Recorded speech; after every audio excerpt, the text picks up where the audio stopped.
They said the carnival closed years ago, but every night, when the fog rolls in, the music starts again. The rides move on their own. The lights flicker in patterns that seem to breathe. And if you listen closely, you can still hear the laughter of people who never left. When journalist Claire Harlow breaks in to uncover its secret, she finds more than a ghost story. She finds an audience waiting for one last show, and she's already part of it.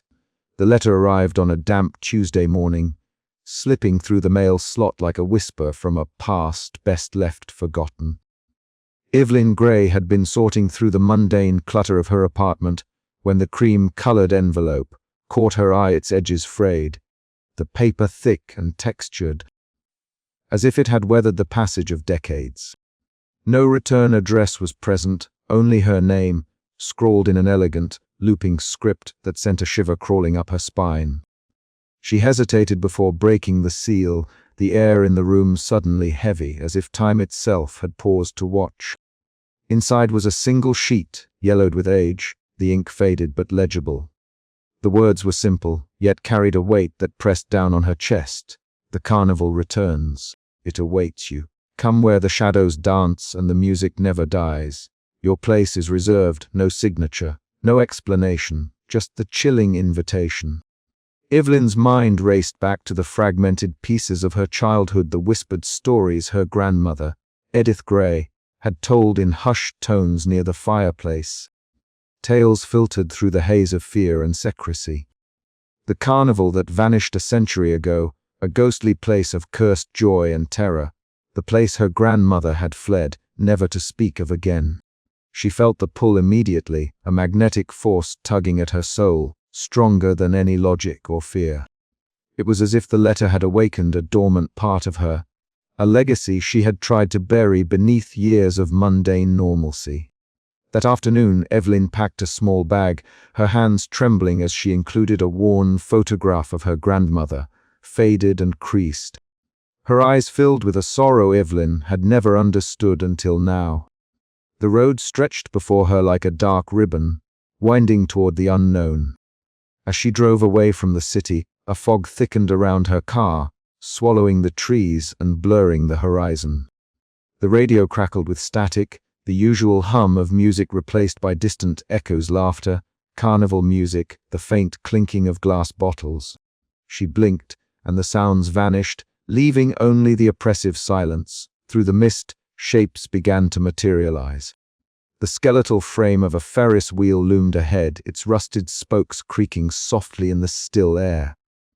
Tattered banners fluttered like ghostly flags, and the faint glow of flickering bulbs outlined the twisted carousel horses frozen mid-gallop. Evelyn's breath caught, her heart pounding like a drum beat in the quiet. The carnival was real. It was here. Memories surged unbidden, her grandmother's frantic escape, the warnings never fully explained, the legacy of fear that had shadowed her family for generations. She gripped the steering wheel tighter, the road ahead uncertain but impossible to resist. As twilight deepened, the carnival's silhouette swallowed by the mist, Evelyn felt the first true taste of the terror and cursed joy that awaited her. The letter was no mere invitation, it was a summons, and the carnival would not release its new guest so easily. Her journey had begun, and there was no turning back now. The mist thickened around her as the ancient carnival breathed awake once more, a nightmare reborn from the shadows of time. I stepped through the rusted iron gates, the creak echoing into the heavy, still air like a long-forgotten warning. The carnival lay before me, a sprawling graveyard of memories and faded joy, draped in shadows and the slow decay of time. Tent flaps hung in tatters, their colors bleached by the sun and torn by the relentless wind. The scent of old wood and rusted metal filled my nostrils, mingled with an undercurrent of something darker, something like forgotten sorrow. Every step I took seemed swallowed by silence, yet the silence itself felt alive, watching and waiting. The ground beneath my boots was cracked and littered with leaves and debris, but somewhere beneath it all, the echoes of laughter and screams lingered, as if the carnival's spirit had never truly left. I moved cautiously, drawn deeper into the heart of the deserted grounds. My fingers brushed against a crumbling wall plastered with layers of peeling posters. My breath hitched when I recognized the faded letters, the jagged font spelling out a name I never expected to see here, my own. Evelyn Gray beneath the cracked surface, images of twisted clowns with grotesque smiles and carnival attractions warped by time stared back at me. The ink was blurred, faded, but the letters were unmistakable, my name, printed like a brand, as though this cursed place had claimed me before I even arrived. A cold shiver slid down my spine. How could this be? I had thought I was just following a ghost story, a fragment of family history that had no hold over me. But the carnival was telling me otherwise. It was calling me home, and not as a visitor, but as one of its own. A sudden rustle made me whip my head around, heart hammering in my chest. But there was nothing, just the shifting shadow of a torn banner fluttering weakly in the breeze. Or perhaps something more sinister, something watching from the edges of sight. The carnival breathed around me, a living nightmare cloaked in forgotten delight. I swallowed hard, trying to steady my shaking hands. The stories my grandmother whispered in fragments, the warnings she left wrapped in riddles and silence, all pressed down on me now like a weight I could not shrug off. The legacy of fear was real. It was here, and it was mine. The sun dipped lower, casting long fingers of twilight that stretched like grasping hands over the decayed grandeur.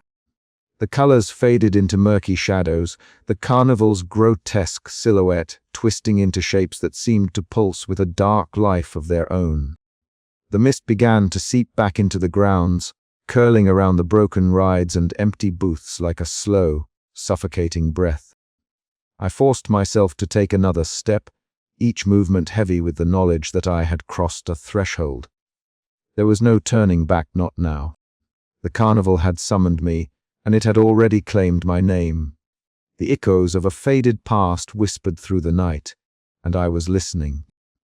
Turning to leave would be to deny the truth, but staying meant facing the legacy that had haunted my family for a century. The carnival was no longer just a story. It was a place of living nightmares, and I was trapped within its cruel embrace. With a deep breath, I pressed onward into the darkness, the weight of the past settling like chains around my soul.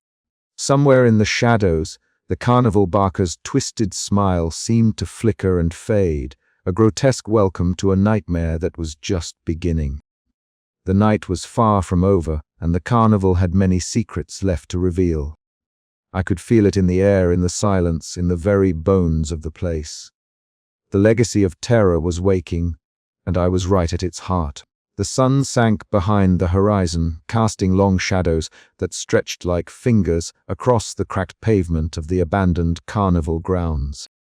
Evelyn Gray stood frozen before the skeletal frame of the Ferris wheel, its rusted arms creaking faintly in the cold evening breeze.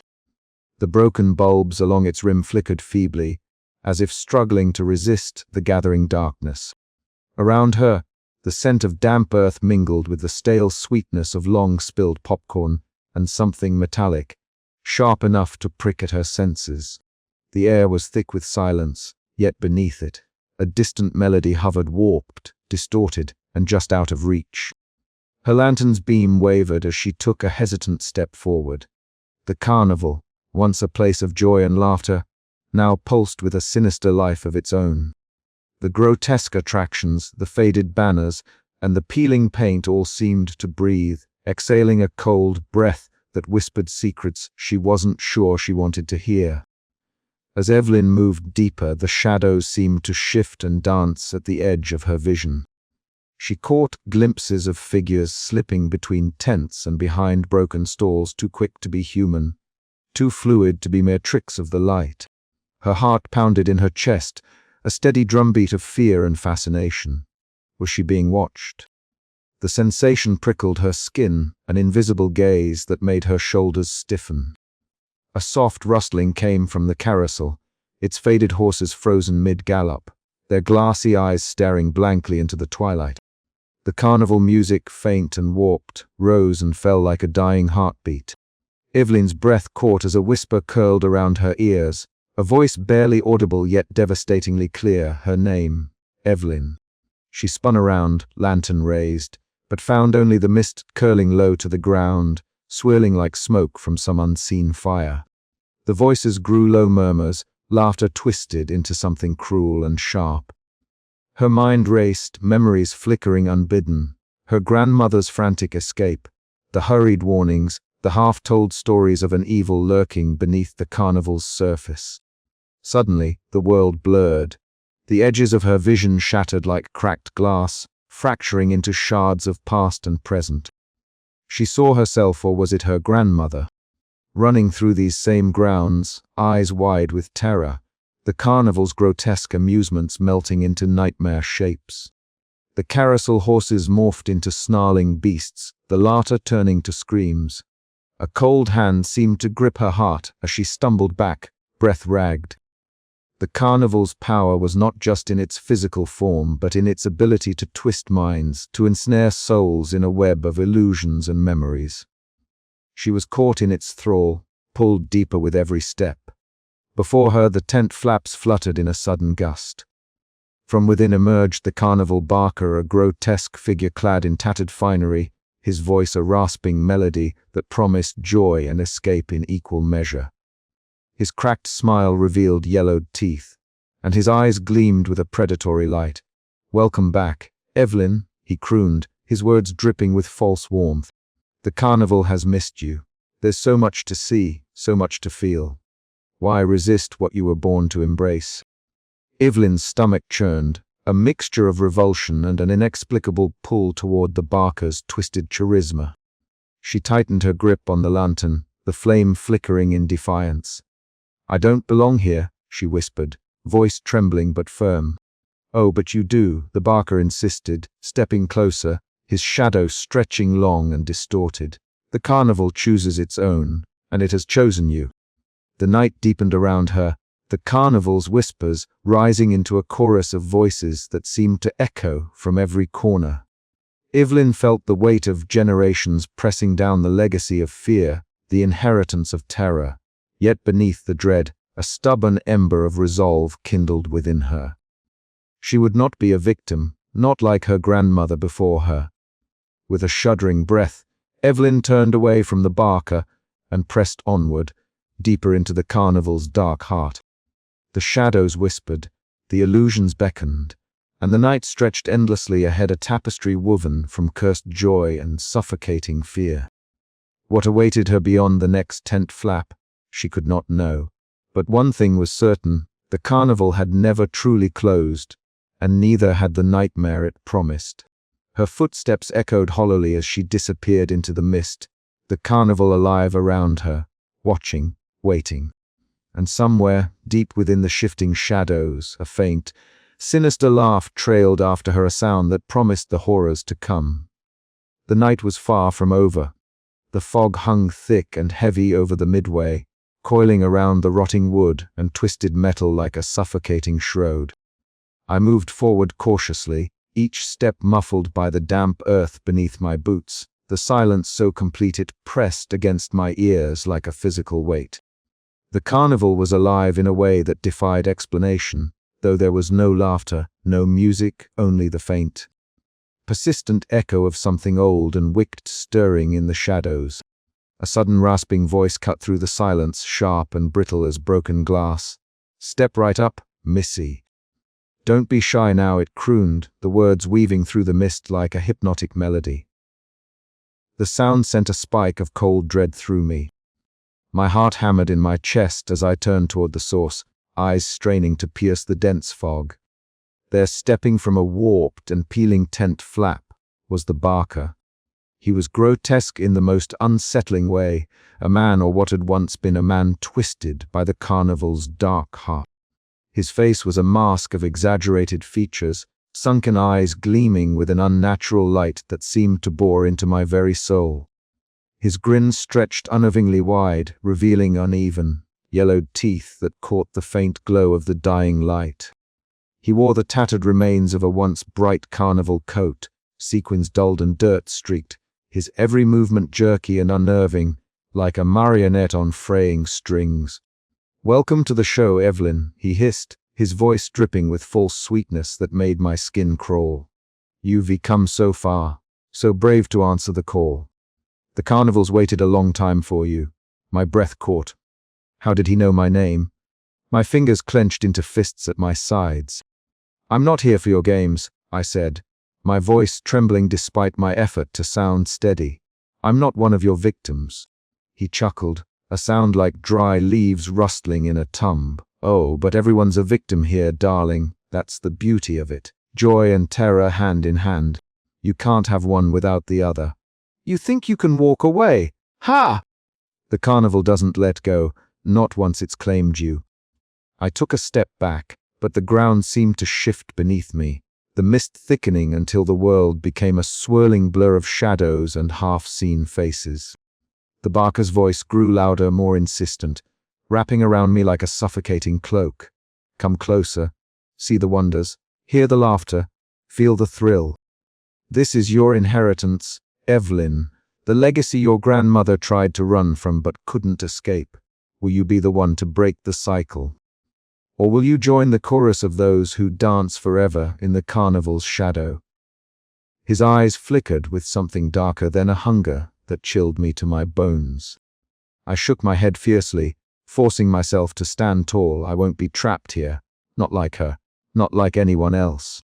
The barker's grin faltered for a heartbeat, replaced by a flicker of something almost human regret, maybe.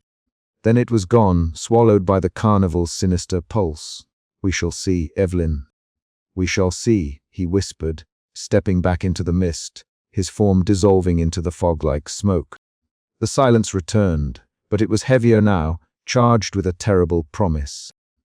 I stood alone in the heart of the cursed carnival, the weight of the barker's words settling over me like a dark tide. The carnival was not just a place, it was a force, a living nightmare that fed on fear and hope alike. And I was caught in its web. I clenched my fists, the cold night air biting at my skin. Somewhere deep inside, a fierce flame flickered, a stubborn ember of defiance. I would not let the carnival devour me, I would fight. But as the mist curled and whispered around me, I knew this was only the beginning. The barker's call echoed in my mind, a haunting refrain that promised the carnival would never truly let me go. And I was terrified, but I was ready.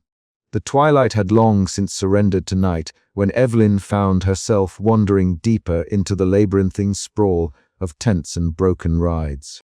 The air was heavy, thick with the scent of mildew and rust, mingling with faint, sweeter notes that reminded her of old wood and stale popcorn. She moved cautiously, the gravel crunching softly beneath her boots, every shadow seeming to twitch with unseen life. A chill wind whispered past, pulling at her dark hair, and in the distance, a faint, flickering light caught her eye. Drawn by a mixture of curiosity and dread, Evelyn slipped toward the glow. The carnival around her seemed to breathe in a slow, unnatural rhythm, the decaying banners fluttering like ghostly flags in an unseen breeze. As she neared, the light resolved into the form of a woman, pale, almost translucent, her figure shimmering like smoke caught in a candle's flicker. Her eyes, bright and wavering, were the first thing Evelyn noticed, twin flames of amber and gold that danced with a fragile, spectral glow. "Evelyn," the figure whispered, her voice barely more than a breath, yet it carried through the still night with unnerving clarity. "You read deeper in than you know." Evelyn's heart jumped. "Who are you?" The woman's lips curved into a faint, knowing smile. "Names have power, but some truths are heavier than names. I am Mara. I was like you once, caught, waiting, hoping." Evelyn's eyes narrowed, a shiver running down her spine. "Waiting for what?" Mara's gaze flickered, shadows playing across her delicate features. "For release, for the curse to break. But the carnival, it never truly lets go. It feeds on hope, twisting it into fear." The words hung between them like smoke, heavy and suffocating. Evelyn swallowed hard, feeling the weight of generations pressing down on her chest. "My grandmother escaped," she said, voice trembling. "She left warnings, but I didn't understand." Mara stepped closer, the air cooling around them. Your grandmother's flight was a reprieve, not freedom. The legacy is bound to your blood. The carnival demands its due every century. You were summoned because the cycle must continue unless you can break it. Evelyn's breath caught. How? Mara's eyes flickered brighter, momentarily casting a warm glow. Listen to the whispers beneath the laughter. See beyond the twisted smiles. The ringmaster's mask hides a broken soul, and his power is tied to the stories left untold. Find the cracks in the carnival's facade. That is where hope flickers, fragile as candlelight. A sudden gust swept through the tents, and Mara's form began to waver, her edges blurring like mist caught in a breeze. I cannot stay long, she warned. Beware the barker's call and the shadows that watch. You are not alone, but trust is a scarce currency here. Evelyn reached out instinctively, but Mara's hand slipped through hers like vapor. Wait! Remember, Mara's voice faded with the wind. The curse is not just in the place, but in the blood. To break free, you must confront what you fear most yourself. And with that, Mara dissolved into the swirling mist, leaving Evelyn standing alone beneath the warped canopy of a carousel whose faded horses seemed to watch her with glassy, eternal eyes. The silence that followed was thick and profound, broken only by the distant, hollow creak of a rusted Ferris wheel turning in the night. Evelyn's heart pounded fiercely, her mind racing with Mara's cryptic words.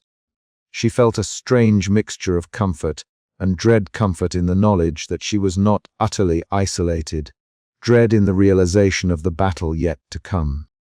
She bent down, her fingers brushing against the cold, cracked wood of the carousel's platform.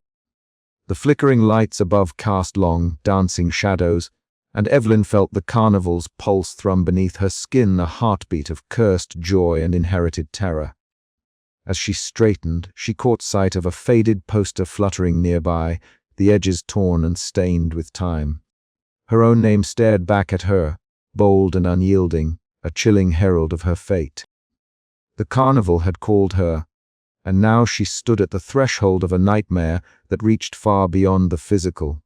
Evelyn inhaled deeply, the cold night air filling her lungs. She would not run, not yet.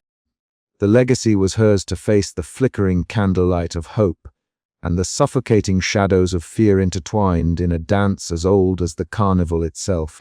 Ahead, the carnival beckoned with twisted smiles and broken promises. Somewhere in the murk and madness, the answers waited, and so did the ringmaster, lurking behind his cracked porcelain mask, watching, always watching. With a final glance toward the fading mist where Mara had vanished, Evelyn squared her shoulders and stepped forward, the flickering candlelight of courage sparking within her heart. The carnival's dark symphony was far from over, and she was its reluctant, yet defiant, new player. The air inside the dilapidated trailer was thick with the scent of dust and forgotten years. Evelyn Gray crouched low on the creaking wooden floorboards, her fingers trembling slightly as they sifted through the yellowed photographs and brittle letters scattered around her.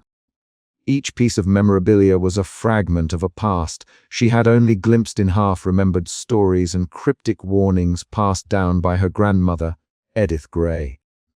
The dim, fading light from the cracked window painted long shadows that danced ominously on the peeling walls, as if the very space around her was breathing with the weight of untold secrets. Her heart pounded with a mixture of melancholy and curiosity. She had come to this forsaken place not only to confront the physical remnants of the carnival, but to dive headfirst into the fractured history that had shaped her family's tortured legacy. It was here, amidst the relics of a time long gone, that Evelyn hoped to find the answers that had eluded her for so many years. A faded photograph caught her eye, a black and white image of a woman with sharp features and eyes that seemed to hold 1,000 unspoken sorrows. The woman was unmistakably her grandmother. Evelyn's breath hitched as she traced the contours of the picture with a trembling finger. Edith Gray had escaped the carnival's clutches decades ago, but the shadows of that nightmarish place had never truly released her. Underneath the photograph, A leather-bound journal lay half-buried under a pile of tattered letters. Its cracked cover was worn from years of handling, and the faint smell of aged paper and leather wafted up as Evelyn gingerly opened it. The pages inside were brittle, filled with her grandmother's slanted handwriting, frantic, desperate, yet resolute. As she began to read, the world around her seemed to dissolve. The journal's words pulled her into a tapestry of memories and warnings. Edith's entries spoke of the carnival's sinister bargains, the cursed pact that bound souls to its twisted realm, and the fleeting moments of freedom that were always snatched away too soon. Evelyn's pulse quickened with every line. The legacy of fear that had haunted her bloodline was no mere superstition. The journal revealed a chilling truth: the carnival's curse was not just a place, but a living entity, a malignant force that fed on the terror and joy of its victims. Her grandmother's escape had been a temporary reprieve, a brief flicker of light in a numbing darkness. The curse was inherited, woven into their very blood, demanding sacrifice and submission. Evelyn's mind raced with the implications. The fragmented tales she had grown up with now took on a terrifying clarity. She was not merely a visitor to the carnival's ghostly grounds, she was its next chosen victim, ensnared by the same legacy that had nearly destroyed her grandmother. The weight of this revelation settled heavily on her shoulders as the fading twilight outside turned the carnival grounds into a mist-shrouded silhouette. Faint strains of distant carnival music drifted on the cold breeze, a haunting melody that seemed to mock her resolve. Yet beneath the dread, a spark of determination ignited within Evelyn. She would not be another lost soul swallowed by the carnival's cursed joy. With the journal clutched tightly in her hands, Evelyn rose to her feet, her gaze lifting to meet the encroaching darkness. The legacy of fear was undeniable, but so was her will to break free. The past was a chain, yes, but perhaps, just perhaps, she held the key to unlocking it. As the shadows deepened and the carnival's grotesque silhouette loomed ever closer, Evelyn whispered a vow to the night. She would confront the terror that had haunted her family for generations. She would face the carnival's curse head-on, no matter the cost. The fragments of her grandmother's story had become her own, and the fight for freedom was only beginning. The journal slipped into her satchel with a soft rustle, the worn leather a comforting weight against her side. Outside, the mist thickened, swirling around the carnival's decaying rides and faded tents as if alive. Evelyn stepped forward, each footfall a defiant echo in the silence. The legacy of the carnival was a shadow that stretched long and dark, but she was determined to bring it into the light. Her breath came steady now, despite the chill that gnawed at her skin. The carnival awaited, pulsing with cursed delight and lurking horror, and Evelyn Gray was ready to face the nightmare that had been passed down through her bloodline. The past and present were converging, and the hour of reckoning had come. The night deepened, and with it, the promise of revelations yet to come. Evelyn's journey into the heart of the carnival's curse was far from over.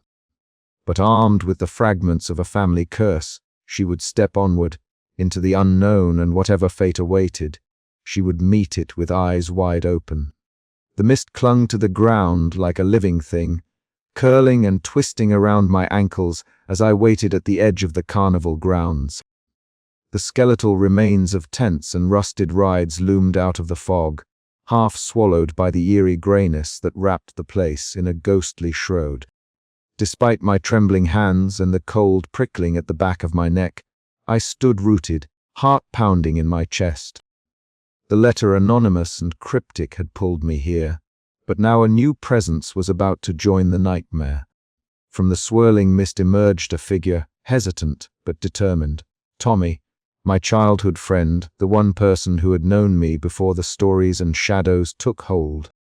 His silhouette grew clearer, revealing a rugged frame, tangled hair, and eyes that flickered with a wary light.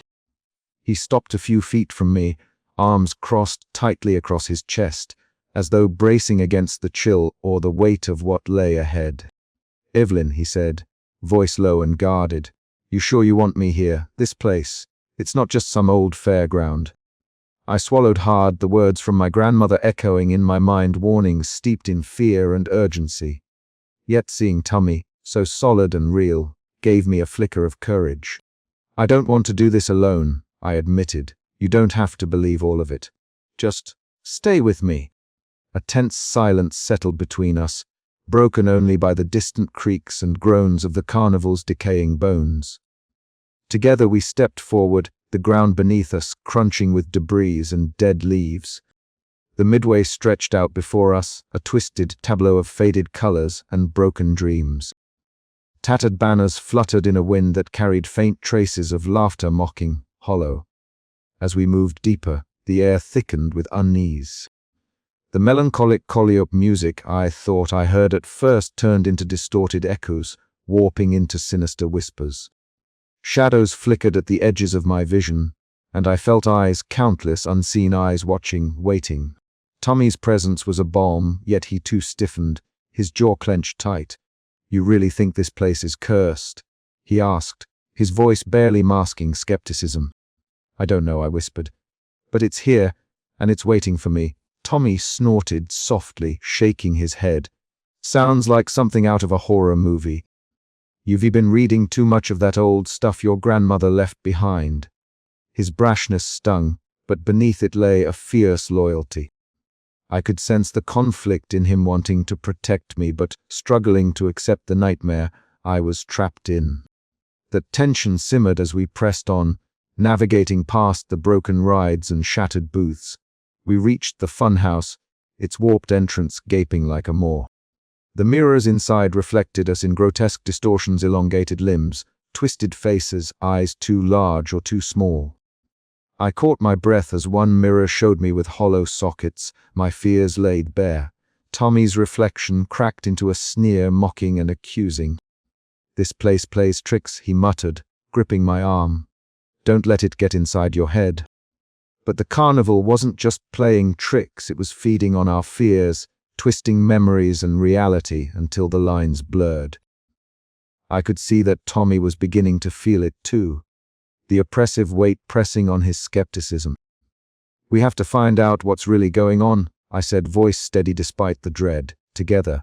He nodded, eyes fierce now with determination. "All right, Evelyn, I'm with you. But if this gets too weird, I'm dragging you out of here." The fragile alliance forged in the haunted Midway was our only hope against the legacy of terror that clawed at us both. As we stepped back into the mist, the carnival pulsed around us, alive, malevolent, waiting for the next move in a game we had no choice but to play.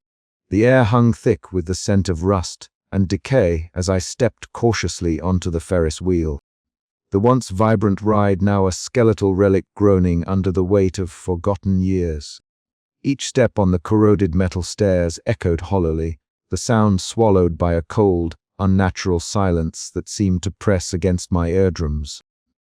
My breath curled in the chilling air, mingling with the faint, distant creaks that whispered secrets I was never meant to hear. As I reached the center platform, the carnival spread before me like a dying beast, its grotesque features twisted by time and malevolence. The Ferris wheel's glass panels were shattered, jagged edges catching the dim light of a pale, ghostly moon that hung low in the sky.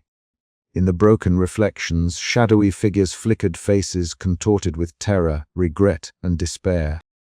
I recognized some twisted echoes of the countless souls the carnival had claimed over the centuries, their forms trapped in endless torment. A shiver ran down my spine as I caught sight of one figure, in particular a woman, whose eyes held the same haunted fear I'd seen in my grandmother's faded photographs. Her mouth opened in a silent scream, lips trembling as if begging for release. The cold realization settled deep in my gut. These were not mere illusions. They were echoes of the past, fragments of lives ensnared by this cursed place. Stepping away hastily, I found myself drawn toward the funhouse tent, its entrance yawning like a gaping maw. The peeling paint and torn canvas flapped weakly in the breeze, but inside, a different kind of horror awaited. The funhouse mirrors twisted and warped every reflection, turning flesh and bone into grotesque caricatures. I hesitated before stepping inside, the musty air thick with the scent of mildew, and something far fouler, the stench of forgotten agony. My reflection fractured across 100 shards of glass, each one distorting my face into monstrous visages. In one, my eyes bulged grotesquely, leaking shadows. In another, my mouth stretched impossibly wide, dripping with darkness. Whispers curled around me, voices half heard, fragmented memories of fear and pain that I could not place. "You belong here," one hissed. "You cannot escape the legacy." A sudden surge of nausea clawed at my stomach, but I forced myself to focus. These were tricks, cruel machinations of the carnival designed to break my spirit.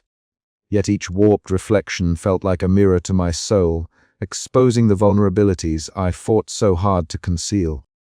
Memories of my grandmother's warnings, the fragmented stories of her escape, and the looming curse all meshed into a suffocating fog. From the shadows, a sudden movement startled me. Tommy's voice cut through the haze. "Evelyn! Get away from that mirror! It's trying to trap you." He stood at the tent's entrance, his posture tense and defensive, eyes scanning the darkness. His face, rugged and worn by disbelief, held a fierce protectiveness that both comforted and unnerved me. Tommy had come to this nightmare not as a believer, but as my loyal friend, skeptical, brash, but unwavering.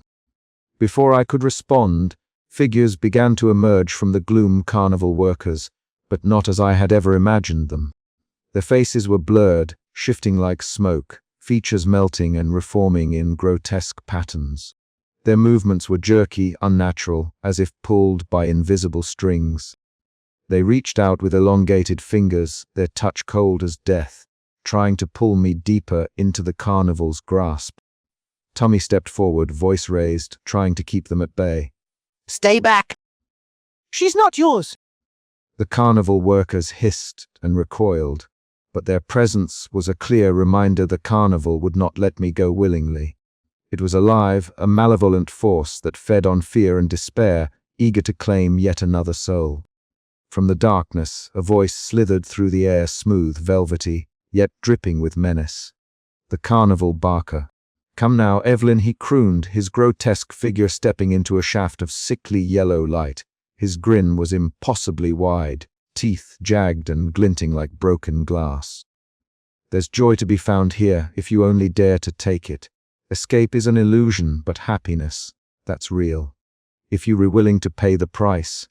Every instinct screamed at me to run, but I stood my ground. His voice promised so much release, delight, freedom from fear, and yet I knew it was a poison wrapped in velvet. The carnival's joy was a mask, a lure to keep victims chained in its endless nightmare. "I'm not yours," I said, voice trembling but firm. "I won't be your next victim." The barker's grin faltered, just for a moment, before his twisted laughter echoed around the funhouse. "We shall see, dear Evelyn. We shall see."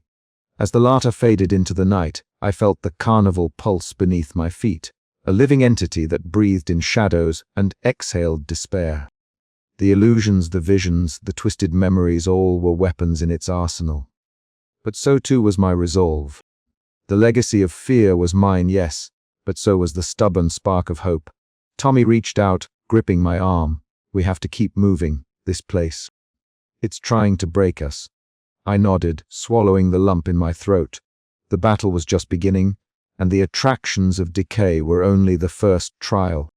But I would face them, for my grandmother, for myself, for the chance to end the curse that had haunted my bloodline for generations. Together, we stepped away from the funhouse, the carnival's shadows stretching long behind us. Somewhere deep within the broken mirrors and rusted rides, the ringmaster watched, waiting for me to falter. But I wouldn't give him that satisfaction. Not yet. The night was far from over, and the carnival's grip was tightening. But so was my resolve. This was my inheritance, a legacy of terror and cursed joy, and I was ready to fight for my freedom, no matter the cost. And with that thought, I plunged deeper into the heart of the nightmare. The tent creaked under the weight of silence. shadows pooling in the corners like spilled ink as I stared at the flickering figure before me. Mara's pale form wavered, her eyes dancing like candlelight caught in a draught, casting unsteady glints that seemed to pierce through the gloom. I swallowed hard, my breath hitching as the cold air seeped into my bones, but I forced myself to meet her gaze. "You said you escaped," I whispered, voice trembling, "but you're still here. What does that mean?" Her lips curved faintly, a sorrowful smile that barely lifted the corners of her mouth. "Partial," she said softly, the word barely more than a breath. I slipped through the cracks, but the carnival's hold is not so easily broken. I exist between worlds, neither fully free, nor wholly trapped. I wanted to ask more, but the weight of her presence pressed down like a shroud. The carnival's pulse thrummed faintly beneath the ground, a sinister heartbeat that connected us all. "How?" I pressed. "How do I break free?" Mara's flickering form moved closer, hands trembling as she reached into the shadows and produced a bundle of brittle papers. Faded maps, torn journals, and scrawled notes, all relics from victims long lost to the carnival's maw. I took them carefully, the fragile papers crackling beneath my fingers, and spread them out on the cracked wooden floor. Each mark, each symbol, each fraying edge told a story of cycles repeating, of souls ensnared, of battles fought and lost. "The curse is ancient," Mara murmured, woven from fear and desperation, from promises of joy that mask torment. "The ringmaster feeds on it, perpetuating the cycle to sustain his wretched existence." My heart pounded as I scanned the writings. There were references to a ritual, a moment when the carnival's pulse weakens, a fleeting chance to sever the bindings.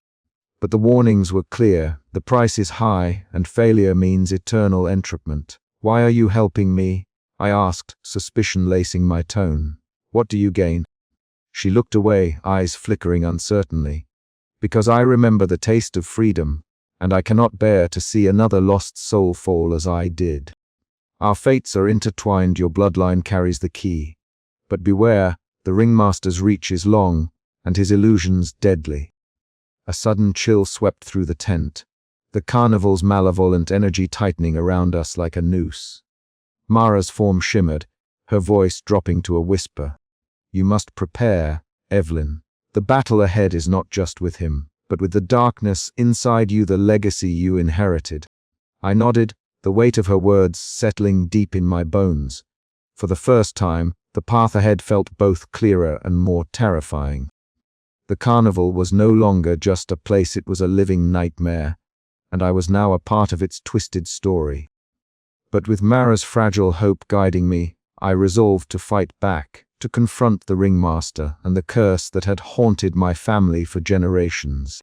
Outside, the carnival lights flickered under a sickly moon, their glow casting long, distorted shadows that seemed to leer and reach.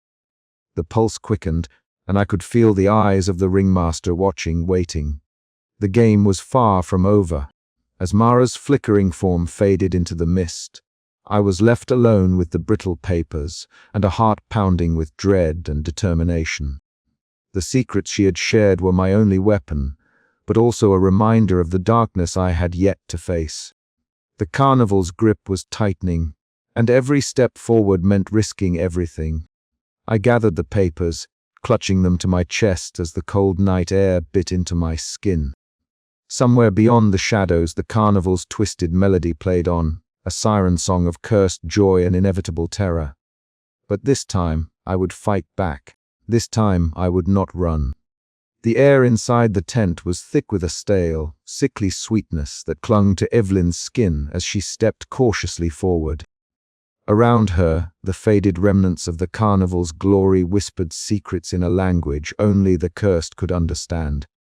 Torn photographs fluttered in a sudden, unnatural breeze, and scattered letters with fading ink danced like desperate ghosts. Each fragment seemed to pulse with the heartbeat of a past long buried but never truly gone. Evelyn's breath hitched as a memory surged unbidden, vivid and intrusive. She was no longer standing amid the ruins, but in a shadowed room suffused with the glow of flickering lanterns. There, a younger woman, her grandmother Edith, moved with frantic urgency, gathering a handful of worn belongings into a battered suitcase.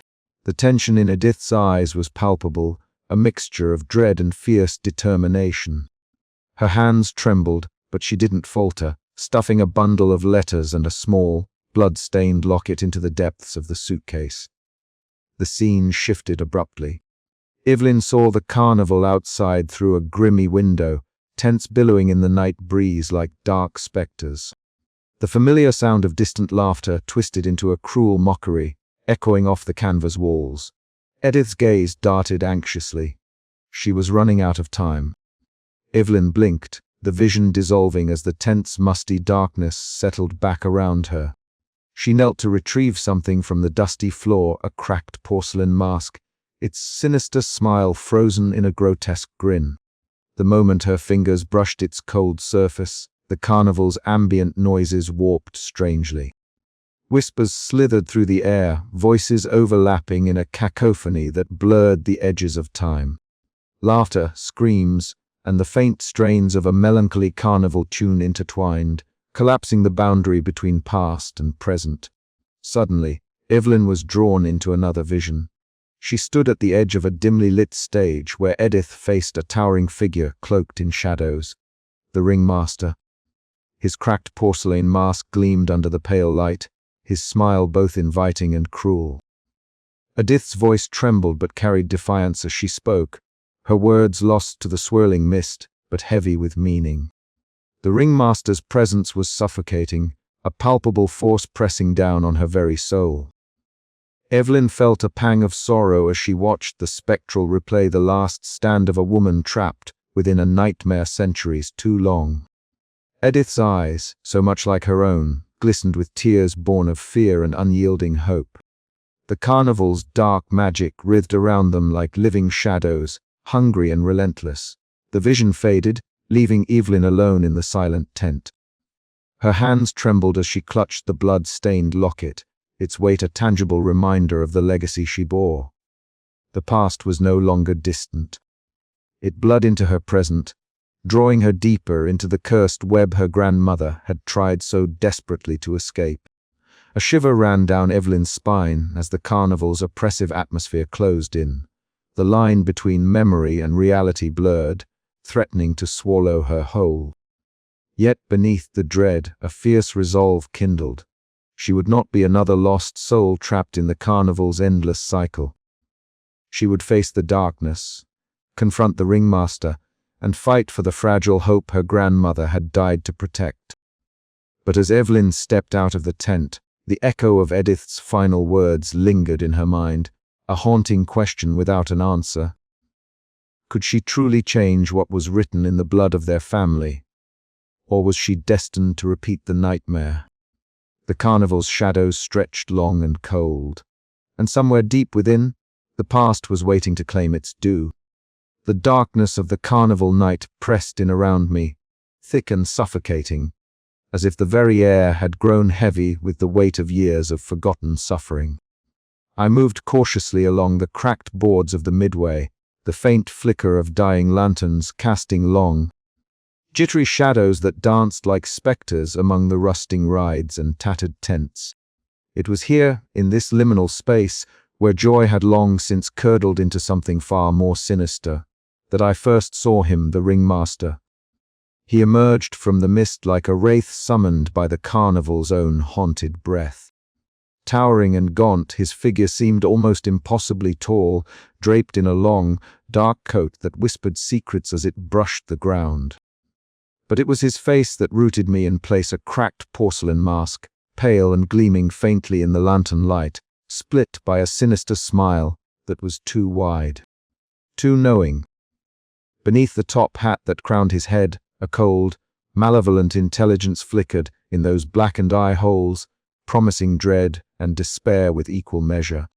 For a moment I could only stare, my heart hammering with a primal mixture of fear and fascination. The carnival's pulse seemed to quicken in his presence. The hollowed laughter of distant echoes grew sharper, more urgent.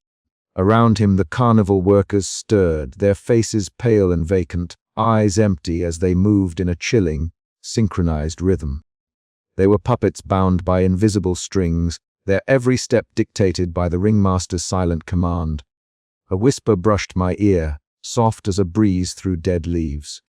Turning sharply, I found Mara standing beside me, her pale, almost translucent form flickering like candlelight in the gloom. Her eyes, bright and knowing, met mine with a wordless warning. The carnival's atmosphere deepened further. Colors bled and twisted, sounds warped into grotesque symphonies that clawed at my sanity. The ringmaster's voice, when he spoke, slithered through the night like smoke. It was both invitation and threat, a velvet coil tightening around my chest.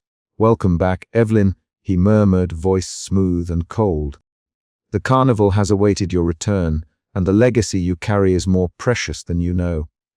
My breath caught, memories and fears crashing over me in a relentless tide. The carnivals of my childhood stories, the laughter, the fleeting joy, all lay shattered beneath the weight of his presence. This was no mere man. He was the embodiment of every nightmare my grandmother had warned me about. Yet beneath the dread, a flicker of something else stirred, a stubborn ember of defiance. I was not merely a victim to be claimed. I was a woman who had traced the shadows back to their source, who carried the scars and strength of a legacy that demanded confrontation. Summoning the courage that had carried me this far, I fixed my gaze on the ringmaster's cracked mask. "I won't be your prisoner." His smile deepened, eerie and unyielding. "Oh, Evelyn, the carnival never lets go. But perhaps you will play your part yet." The carnival seemed to breathe around us, its grotesque attractions pulsing with dark life, the scent of decay heavy in the air. I felt the curse tighten like a noose, but also the steely resolve that had been forged through fear and loss.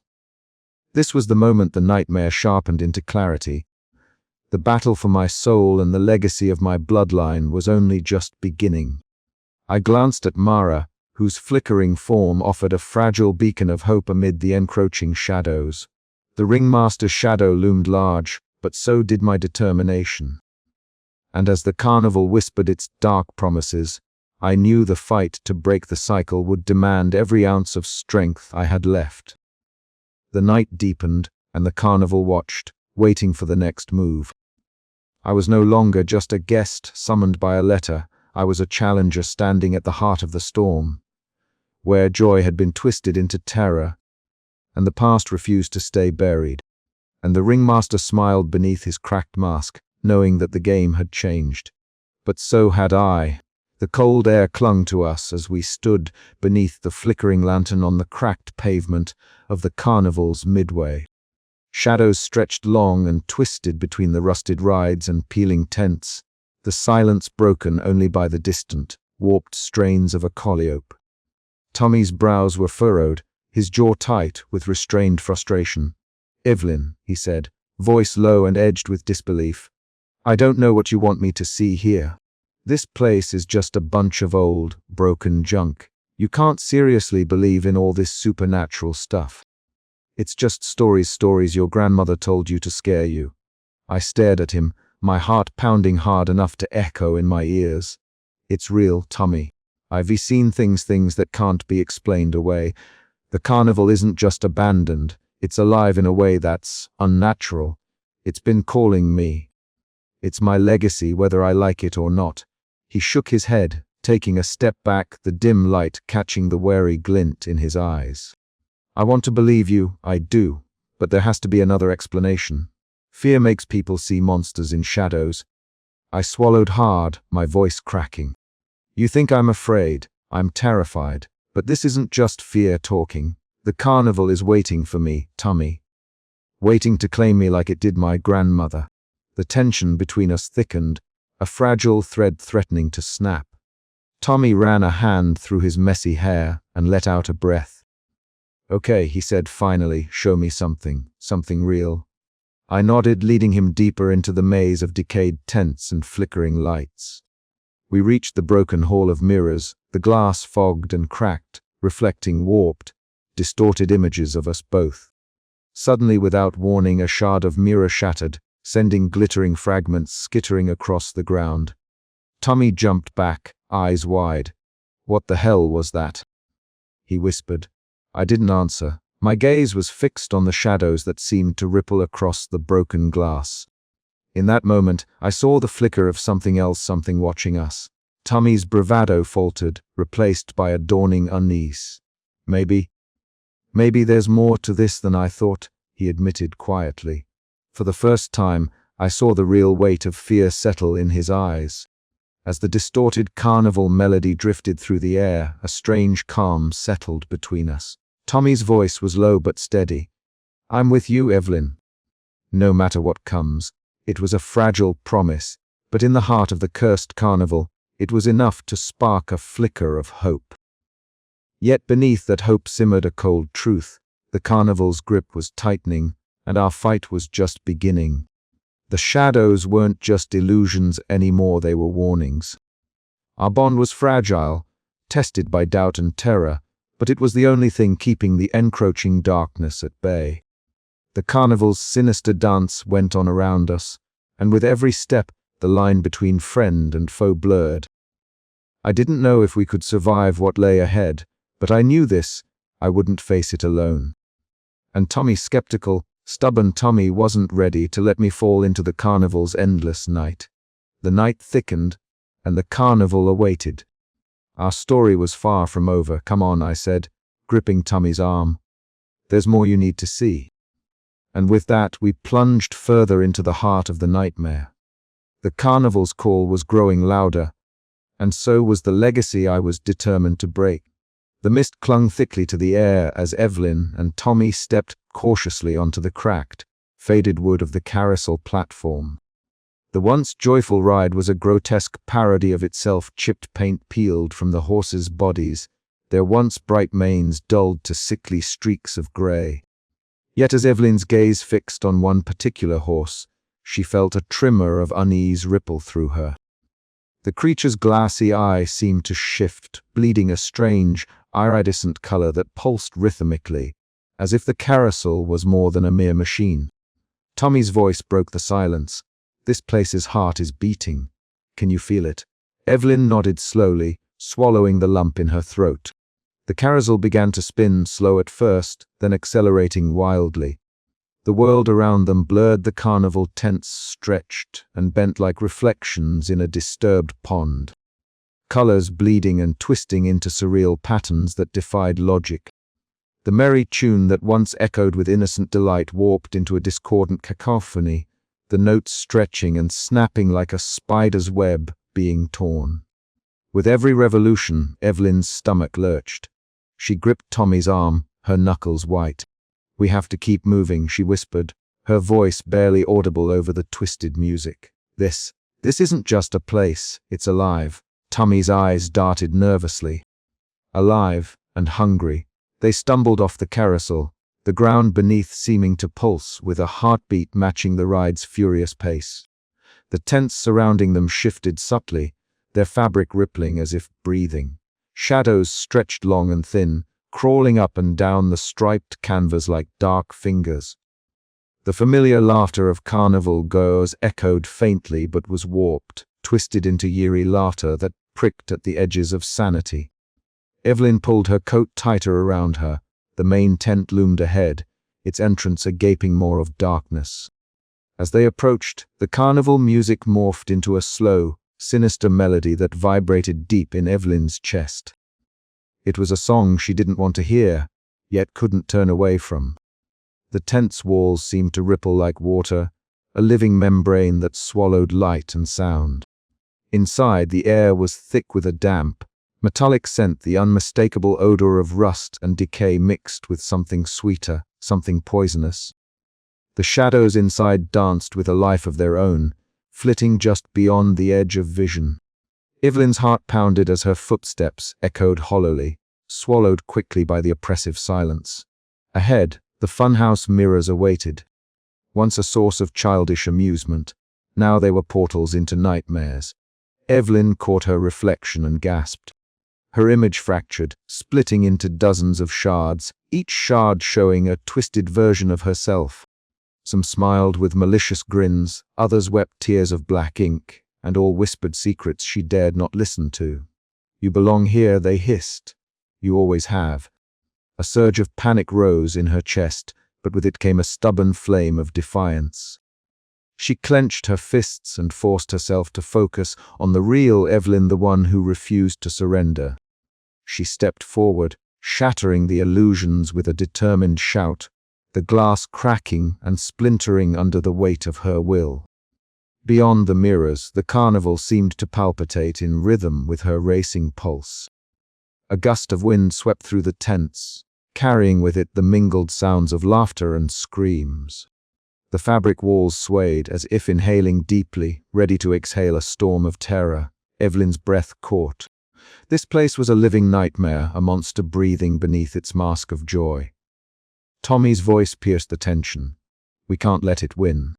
Evelyn nodded, though doubt gnawed at her. The carnival's pulse was relentless, its hunger insatiable. Yet deep inside, a fierce resolve took root. She would not be another lost soul, another name etched into the faded posters. She would fight, clawing her way through the cursed joy and crushing terror alike.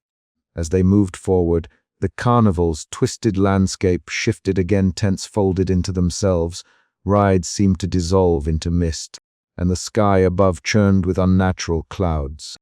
Time felt fractured, moments stretching and collapsing unpredictably. Every step was a battle, every breath a defiance.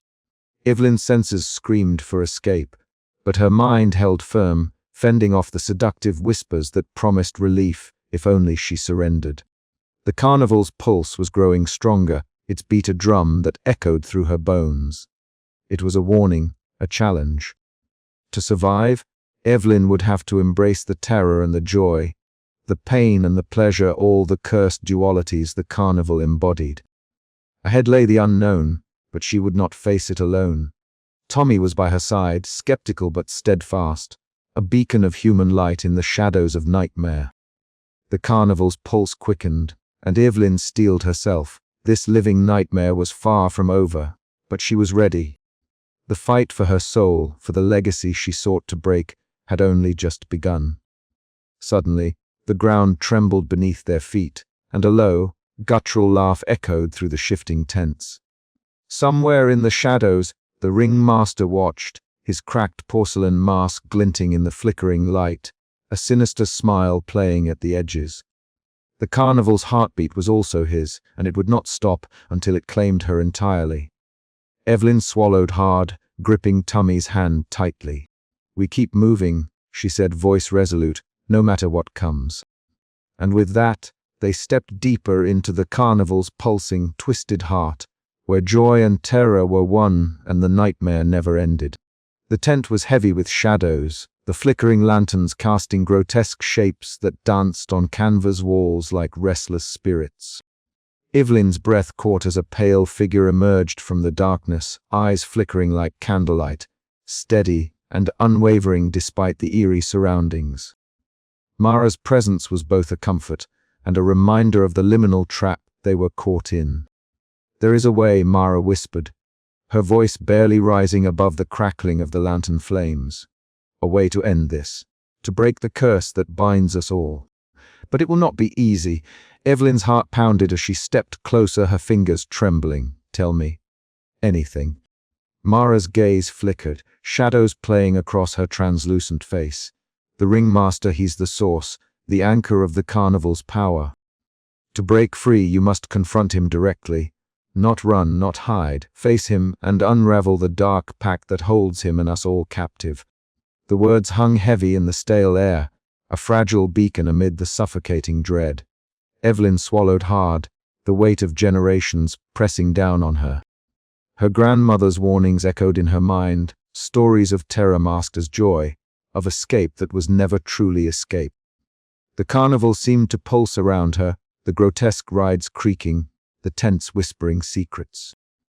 The malevolence that had stalked her steps grew thicker, the laughter of the ringmaster echoing distantly, a sinister melody that promised pain and despair.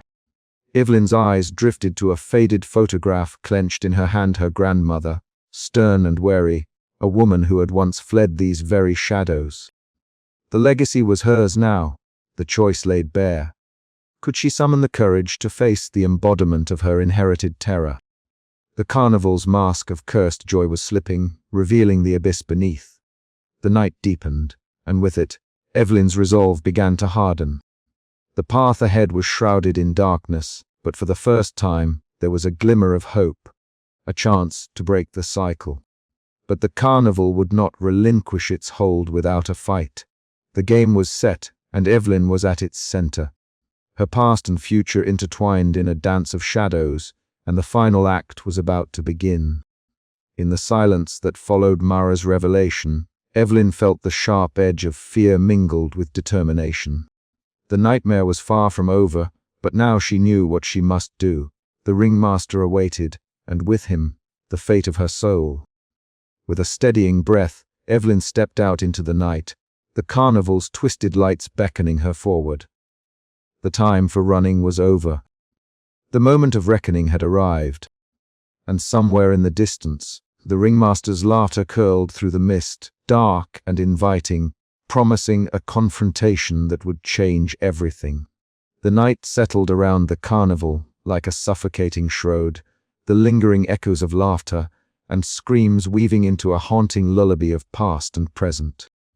I found myself seated beneath the skeletal remains of a once grand lantern post, its flickering light casting long, trembling shadows across the cracked earth. The air was thick with the scent of damp wood and rusted metal, a tangible reminder of decay and forgotten joy. My fingers traced the imaginary outlines of the ringmaster's cracked porcelain mask, the sinister smile etched permanently into its surface. It was an emblem of the legacy I carried, a legacy that twisted joy into horror and hope into despair. I thought of Grandmother Edith, her stories fragmented and bittersweet, warnings wrapped in affection and fear. She had fled this place, escaping its grasp, but the carnival had never truly released her, not from memory, not from blood. The carnival's duality gnawed at me, the promise of wonder and delight, a circus of light and laughter, masking something far darker. That mask was the curse, worn by the ringmaster and now threatening to consume me.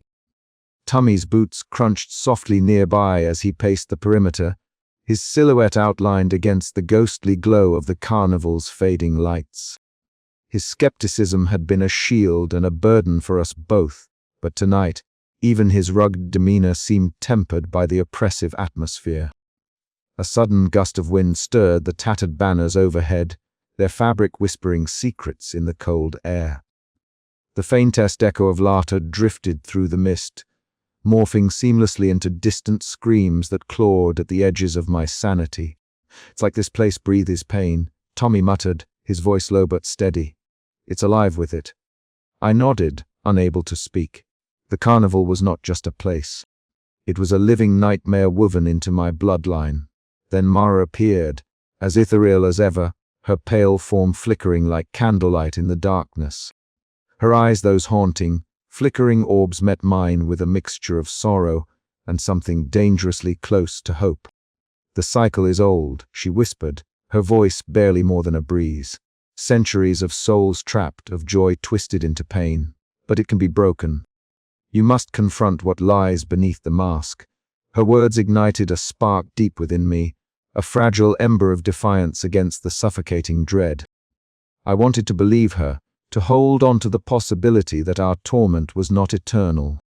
But the carnival's grip was strong, and the shadows around us seemed to pulse with anticipation. I stood, the chill biting through my clothes, and looked out over the carnival grounds. Mist curled around broken rides and faded tents, swallowing the remnants of laughter and light. The memories of grandmother's warnings echoed louder now, her voice a spectral guide through the labyrinth of inherited terror. "I won't let this define me," I vowed aloud, more to myself than anyone else. "I'll end this. For her, for me, for anyone who's ever been trapped here." Tommy stepped closer, his skeptical gaze softening. "Then we fight. Together." The carnival held its breath, waiting to see if the legacy of fear would claim another victim, or if, for the first time in a century, the cycle would be broken. My heart hammered with dread and desperate resolve as I prepared to face the darkness head-on. The carnival's joy was poisoned, but I was determined to unmask the terror beneath and reclaim my fate. As the lantern's light flickered one last time before succumbing to darkness, I felt the weight of generations settle upon my shoulders. The legacy was mine now, and I would bear it with every shred of strength I possessed. The carnival's nightmare was far from over, but so was my fight. The air around us thickened, heavy with a palpable tension that seemed to warp the very fabric of reality.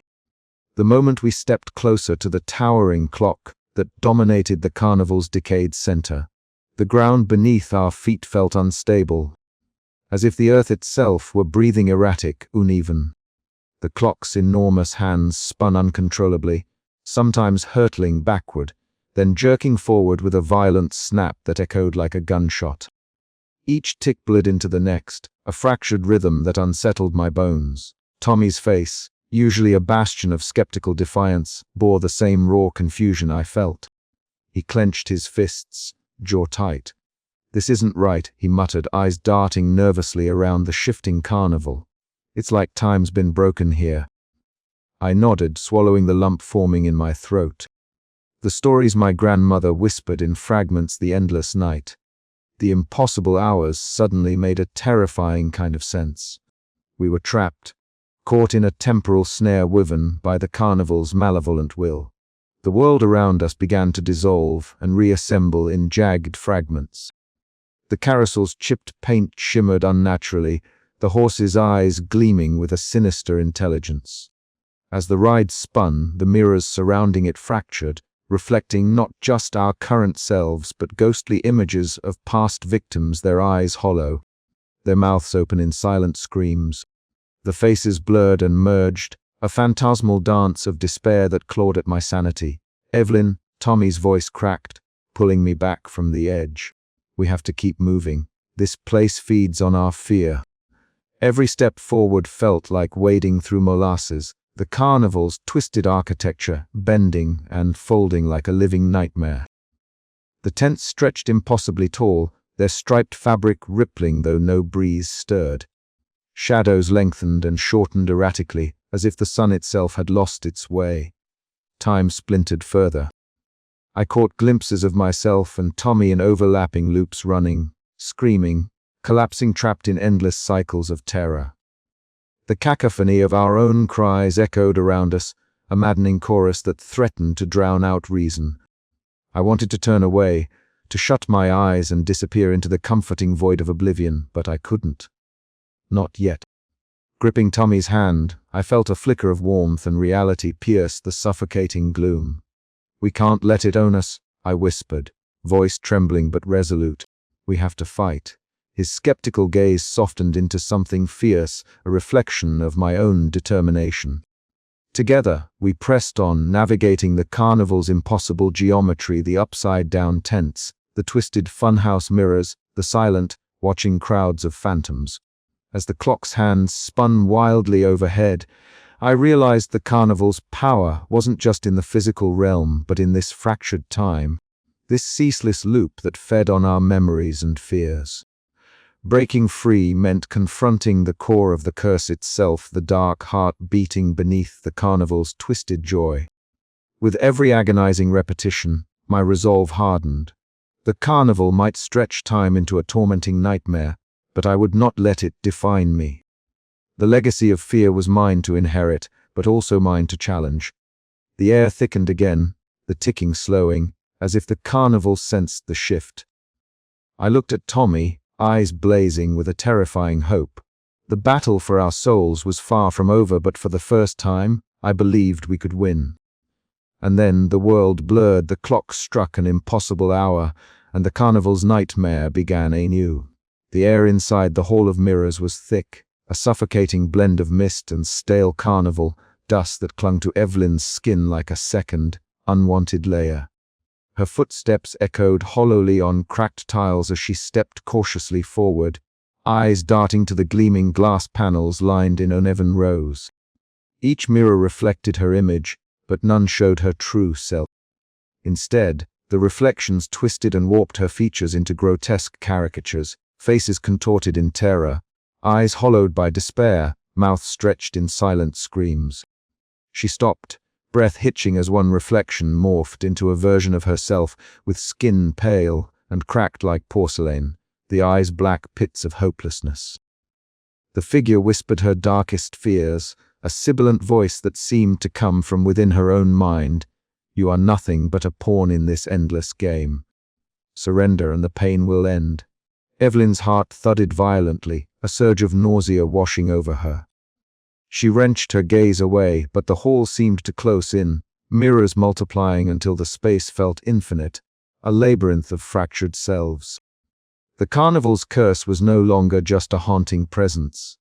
It was a psychological prison, a web woven from her own insecurities and inherited terror. From the shadows a slow, deliberate clap echoed, chilling her blood.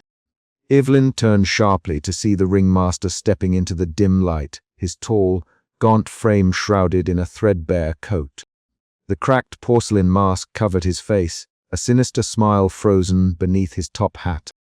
His eyes, dark and unreadable behind the mask's cracks, seemed to bore into her soul. "Bravo, Evelyn," he intoned, voice dripping with honeyed menace. "You dance so well on the edge of despair, but why resist? Why not embrace the release I offer? No more fear, no more pain. Just eternal performance in my grand carnival." The flickering carnival lights cast eerie shadows across his figure, turning the cracks in the mask into a web of fractures, symbolic chains binding him to this cursed existence. Evelyn swallowed hard, fighting the strange pull his words exerted. The seductive nature of the curse was embodied in that smile, a promise of escape that was in truth a trap. "I'm not your puppet," she whispered, voice trembling but resolute. The ringmaster tilted his head, amused. "Such fire. But every fire burns out." Determined, Evelyn raised her hand and slammed it against the nearest mirror. The glass shattered with a deafening crack, shards raining down like frozen tears. For a moment, the world seemed to hold its breath. The fragmented reflections scattered, breaking the illusions that had ensnared her mind. The ringmaster's smile faltered, the mask's cracks deepening as if wounded by her defiance. "Clever," he conceded, "but the carnival is eternal." Evelyn's breathing steadied, eyes blazing with newfound strength. In a fractured mirror across the hall, her reflection shifted once more, not a victim, but a warrior. Sharp eyes met hers, fierce and unwavering. "I will not be your legacy," she declared, stepping forward through the shards. "Not now, not ever." The ringmaster recoiled into the shadows, the mask's smile fading as the hall of mirrors began to dissolve around her. But the battle was far from over. The illusions had been broken, but the carnival's malevolence pulsed still, waiting for the next moment to strike. Evelyn's hands trembled as she wiped the sweat from her brow, heart pounding with the weight of what she had faced and what was yet to come. The seductive darkness had tested her, and she had survived. But the path ahead was darker still, and the ringmaster's mask lingered in her mind, a haunting symbol of the curse she was determined to break. As she moved toward the exit of the hall, the carnival's twisted laughter echoed faintly, a reminder that the nightmare was not finished with her yet. Yet, beneath the fear, a fierce resolve burned bright, a promise to fight, to endure, and to reclaim the joy that had been stolen by cursed delight. Evelyn stepped into the misty night beyond the mirrors, the carnival's shadows chasing her steps, but her eyes no longer reflected the terror of the past. They held the fire of a survivor, scarred, yes, but unbroken. And somewhere deep within the carnival's heart, the ringmaster watched, the cracks in his mask widening, knowing the true game was only just beginning. "You may break my illusions," he whispered to the night, "but the carnival never closes." With that, the carnival's pulse quickened, and Evelyn's fight for freedom surged forward into the darkness. The air grew colder as I descended the narrow, winding staircase hidden beneath the shattered carousel. Each step echoed faintly, swallowed quickly by the oppressive silence that seemed to pulse with a life of its own. The carnival above, with its grotesque laughter and twisted lights, felt like a distant nightmare compared to the cavernous chamber. I now entered a place that pulsed with a sinister glow, the heart of the cursed carnival. The walls here were unlike anything I had seen before, translucent, shimmering faintly as if coated in a thin veil of mist, yet solid. Embedded within them were cages, ethereal prisons of light that flickered with a quiet, agonizing energy. Souls. I understood instantly. These were the remnants of those trapped by the carnival's curse, bound in eternal limbo. A cold shiver ran down my spine as I stepped further inside, the weight of countless trapped lives pressing down on me, whispering faintly in voices that echoed sorrow and despair. I could almost see their faces, twisted in silent screams, reflections of the terror I had been running from my whole life. Yet, this place was more than a prison. It was the source, the very core that sustained the carnival's malevolent power. A sudden movement caught my eye. From the shadows emerged the ringmaster, his tall, gaunt figure framed by the flickering soul cages. The cracked porcelain mask he wore gleamed faintly in the dim light, the sinister smile beneath it promising torment and cruelty. His voice, when he spoke, was smooth and haunting, a contrast to the harsh reality of his presence. "So, Evelyn," he began, his tone laced with a mocking warmth, "you've found the heart of my domain, the soul-binding chamber where eternity is forged." I swallowed hard but held my ground. "Who were you? How did you become this thing?" He laughed, a dry, hollow sound that echoed off the cavern's walls. "Once I was a man like any other, a showman with dreams and ambition. But ambition is a dangerous thing. I made a pact for eternal life, to preserve this carnival and my legacy. I did not foresee the cost. My soul is bound here, trapped as the keeper of these lost ones." His story unfolded like a dark fable, an eternal bargain twisted into a curse. Each soul he claimed added to his power but chained him further, a tragic figure condemned by his own making. Before I could respond, a soft flicker of light shifted near the edge of the chamber. Mara appeared, her pale, translucent form moving with a grace that contrasted starkly against the oppressive darkness. Her eyes flickered like candlelight, both fragile and fierce. "The curse is anchored to these bindings," she whispered, her voice a breath amidst the clamorous silence. "But it is not unbreakable. You must understand the magic that holds these souls to shatter the chains." I looked from Mara to the cages, feeling the cold pulse of the enchantment thrumming through the air. Tentatively, I reached out and touched one of the shimmering prisons. A jolt shot through me, icy and raw, as if the carnival's curse sought to claim me then and there. But instead of fear, a fierce determination flared within. This was my legacy, yes, the terror that had haunted my bloodline. But it would not claim me, not without a fight. "Tell me," I said, voice steady despite the storm inside me, "how do I break this?" Mara's eyes softened, and the ringmaster's smile faltered for the first time. The carnival's heart pulsed around us, its malevolent rhythm growing louder, warning of the battle to come. But armed with the truth, I felt a spark of hope amidst the shadows. The cycle would not continue without resistance. I would face the darkness at its core, and I would fight to end the nightmare once and for all. As I prepared to delve deeper into the secrets of the carnival's soul-binding curse, the chamber seemed to close in. The weight of eternity pressing down, but also the promise that the legacy of fear might finally be broken. The carnival's heart beat on, but so did mine, fierce and unyielding. I stepped back from the pulsating cage, the cold energy still humming faintly beneath my fingertips. Mara's presence beside me was a steadying force, her flickering eyes glowing with an intensity that belied her fragile form. "The curse feeds on fear and acceptance," she said softly. "The ringmaster thrives because those bound here surrender to despair. Your defiance is the first crack in the armor." The ringmaster's gaze bore into me, the cracked mask hiding a torment that seemed almost human if twisted beyond recognition. "You cannot undo what has been forged through centuries," he hissed, stepping closer.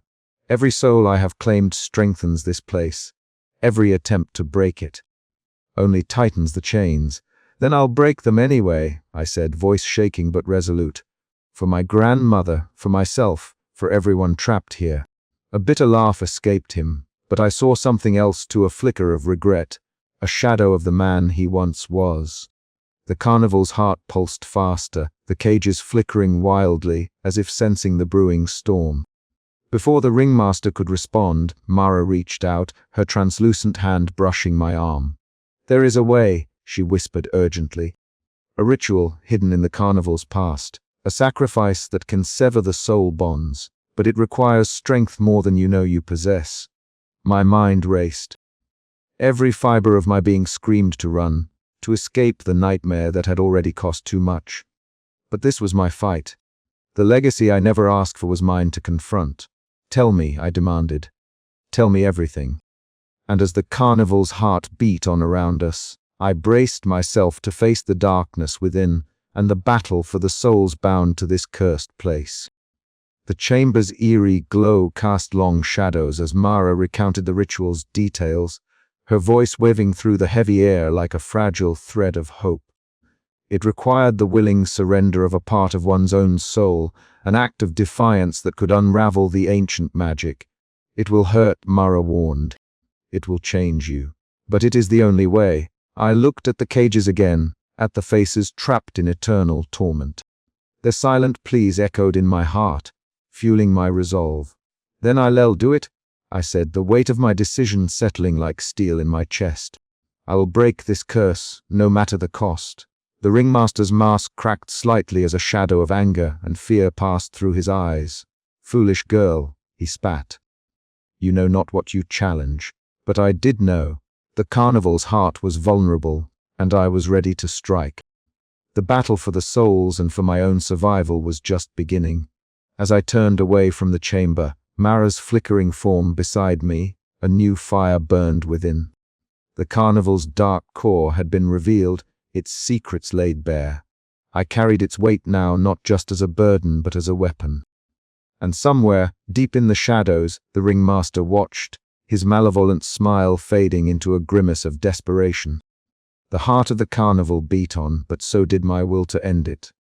This was the moment where fear met defiance, where legacy met choice. And I was ready to fight for a future free from the carnival's cursed joy. The nightmare was far from over. But for the first time I saw a sliver of dawn piercing the endless mist. The air within the carnival's heart pulsed with a living darkness, thick and suffocating, as if the very shadows conspired to choke the breath from my lungs. I stood frozen for a moment, the weight of what lay before me pressing down with unbearable gravity. Around me, the carnival's grotesque architecture twisted and shifted like a breathing, malevolent beast, ropes of fog snaking through the broken rides and shattered tents. I could feel it, the pulse of dread, the cursed joy that had ensnared generations before me, now reaching out to claim my soul. Beside me, Mara flickered like a fragile flame in a storm, her pale form barely more than a whisper in the darkness. Her eyes, those eerie pools of flickering candlelight, held a strange mix of sorrow and urgency as she leaned closer, her voice barely more than a breath. "This is the crossroads, Evelyn. The point where you choose surrender to the carnival's embrace, or fight for your freedom." Her words struck a chord deep within me, echoing the turmoil that had churned relentlessly since I first stepped foot into this cursed ground. I glanced at Tommy, whose rugged frame stood firm despite the tension that furrowed his brow. His skeptical gaze was laced with fierce loyalty, a tether to the reality I so desperately clung to amidst the swirling madness. "We're with you," Tommy said, his voice rough but steady, a lifeline in the suffocating darkness. I swallowed hard, feeling the flicker of hope Mara's presence kindled, fragile but real. Yet the carnival was relentless. A sudden ripple of movement caught my eye, the distorted reflections in a nearby hall of mirrors. I stepped closer, and the glass betrayed me, showing twisted versions of myself, a shattered woman overwhelmed by fear, a broken soul resigned to her fate, and a shadow that seemed to mock my very existence.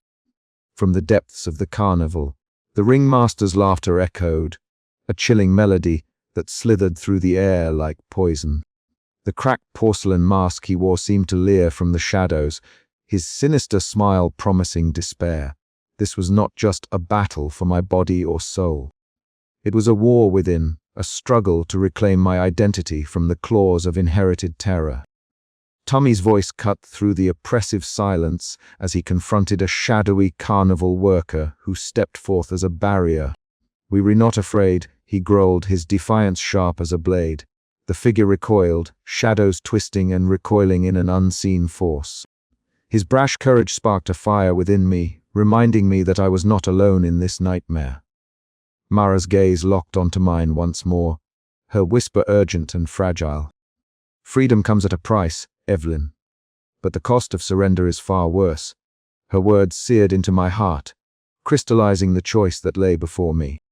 I squared my shoulders, feeling the raw edge of determination harden my resolve. The carnival might be a labyrinth of horrors, but I was no longer a helpless victim. With Mara's guidance and Tommy's unwavering support, I was ready to face the darkness head-on. A shiver ran down my spine as the carnival's malevolent energy surged, the shadows deepening and the twisted laughter growing louder. The crossroads had been reached, and there was no turning back. "Let's end this," I whispered, voice steady despite the storm raging inside. Tommy nodded and Mara's flickering form flared briefly, a beacon of fragile hope in the encroaching night. Together we stepped forward into the unknown, each step a defiant strike against the legacy of terror that sought to consume us. The carnival's grip tightened, the world around us warping and twisting, as if the very fabric of reality was rebelling. But beneath the crushing weight of fear, a fierce flame of hope burned small, stubborn, and unyielding. The battle for my soul, for our freedom, had begun. And I would not let the nightmare win. The fog thickened as I stepped further into the carnival's heart, the once familiar scents of popcorn and cotton candy warped into something acrid, a stench of decay and despair that clung to my skin. Shadows danced unnaturally against the twisted tents, their fabric rippling though no wind stirred. My breath came in short, sharp bursts, each exhale mingling with the eerie mist that seemed to pulse with a life of its own. Then, from the depths of those shifting shadows he appeared, the ringmaster, tall, gaunt, impossibly still. His cracked porcelain mask caught what little light there was, glinting sinisterly beneath a tall, worn top hat. That smile, painted on yet somehow alive, stretched wider than any human grin, promising both delight and doom. He spoke without moving his lips. His voice slithered into my mind like smoke. "Welcome back, Evelyn. We've been waiting for you." I swallowed the lump in my throat, every instinct screaming to flee, but the weight of my bloodline anchored me in place. This was the moment it dreaded and yet prepared for, the culmination of every whispered warning, and every fragment of fear passed down from grandmother to mother to me. Around us, the carnival itself seemed to awaken. The ground beneath my feet rippled like water, the tents warped into impossible shapes, colors bleeding into one another in a nauseating kaleidoscope. The air was thick with the sounds of laughter that twisted into screams, blending memories and illusions into a living, breathing nightmare. My senses rebelled against the chaos, threatening to shatter my mind. "You cannot win," the ringmaster hissed, his voice echoing through the warped reality. "This carnival is eternal, bound by blood and fear." I clenched my fists, feeling Mara's presence flicker beside me, a pale, fragile beacon in the madness. Her candlelight eyes met mine, steady and filled with empathy. "Remember who you are," she whispered. "Your strength is more than fear." Drawing on every shred of resolve, I forced my mind to clear, focusing on the memories of grandmother's warnings, of the love and pain that tied me to this cursed place. The illusions around me faltered, the colors dulling, the laughter cracking into silence. The ringmaster's smile wavered, his mask beginning to fracture. "No," he snarled, his form flickering as the carnival's grip weakened. Suddenly, Tommy's voice broke through the chaos, steady and sure, calling my name from the edge of the surreal battlefield. His rugged face, etched with worry and determination, reminded me that I was not alone. "You've got this, Evelyn! Fight it!" With renewed strength, I shattered the last of the illusions, the porcelain mask splintering to reveal not a monster, but a tormented soul, bound by a dark pact in eternal regret. The carnival trembled, the twisted landscape beginning to collapse inward. Breathless, battered, and scarred, I stood amidst the ruins of the nightmare. The battle was won, but the war was far from over. Yet for the first time, a fragile hope flickered within me, a chance to break the cycle, to end the legacy of terror. But as the carnival's shadows retreated, a whisper lingered in the mist. The nightmare was not finished with me. Not yet. I tightened my grip on the remnants of my courage and stepped forward, ready for whatever came next. The carnival's distorted laughter bounced off the warped mirrors surrounding me, each reflection twisting and elongating my features into grotesque caricatures of fear, doubt, and despair. The funhouse maze seemed alive, its walls breathing in rhythm with the sinister echoes of a laughter that wasn't mine. My heart pounded, every step deeper into the labyrinth, a battle against the shadows that sought to consume me. But beneath the suffocating dread, a spark of defiance burned brighter than ever before. I would not be a prisoner of these illusions any longer. I steadied my breath, eyes scanning the endless reflections, for the real me, the Evelyn Gray who had survived every nightmare the carnival had thrown her way. Each distorted face was a challenge, a taunt, a lie. I clenched my fists and spoke aloud, shattering the silence. You don't own me. The mirrors trembled, cracks spider-webbing outward as the carnival's laughter warped into a guttural growl. The maze shifted, walls stretching and contracting like the belly of some monstrous beast. Then, through the haze, the faintest flicker of movement caught my eye, Mara's pale form flickering like a candle in the wind. She appeared beside me, her translucent eyes flickering with a strange light. They feed on your fear, she whispered, voice barely more than a breath. But they can't break what you refuse to give them. Her words grounded me, reminding me that I was not alone in this battle. Mara, the liminal spirit caught between worlds, had offered me hope before, cryptic as it was. Now, with her there, I felt the weight of the carnival's curse shift slightly, as if I had pierced a veil of darkness. Emerging from the maze, the carnival's heart lay before me, a grotesque stage wrapped in shadows and mist, where the ringmaster waited. His tall, gaunt figure stood rigid against the swirling fog, the cracked porcelain mask hiding a sinister smile beneath a tall top hat. His eyes, dark and hollow, pierced through me with a malevolent hunger. So, you think you can break free? His voice was a chilling whisper that carried the weight of centuries. You belong here, Evelyn. Your blood binds you to this place. I met his gaze, feeling the venom of his words but refusing to let them anchor me. I am not your prisoner, I said firmly. This curse ends with me. The mask cracked, a jagged line splitting the porcelain like a spider web of shattered hopes. Pieces fell away, drifting like dark petals into the swirling mist that clung to the carnival's twisted illusions. For a moment, I glimpsed the tragic figure beneath a man consumed by the pact he made, bound eternally to the darkness he unleashed. But the carnival fought back fiercely. Shadows writhed like living tendrils, reaching out to ensnare me in smoke and light. Mara's flickering form moved with me, her eyes kindling with cryptic encouragement. Remember who you are, she urged. The cursed joy is a mask. Tear it away. Suddenly, a shout cut through the chaos. Tommy's rugged figure burst through the shadows, his wary gaze locked on me. Evelyn, watch out! His presence was a lifeline, a reminder of the world beyond the carnival's nightmare.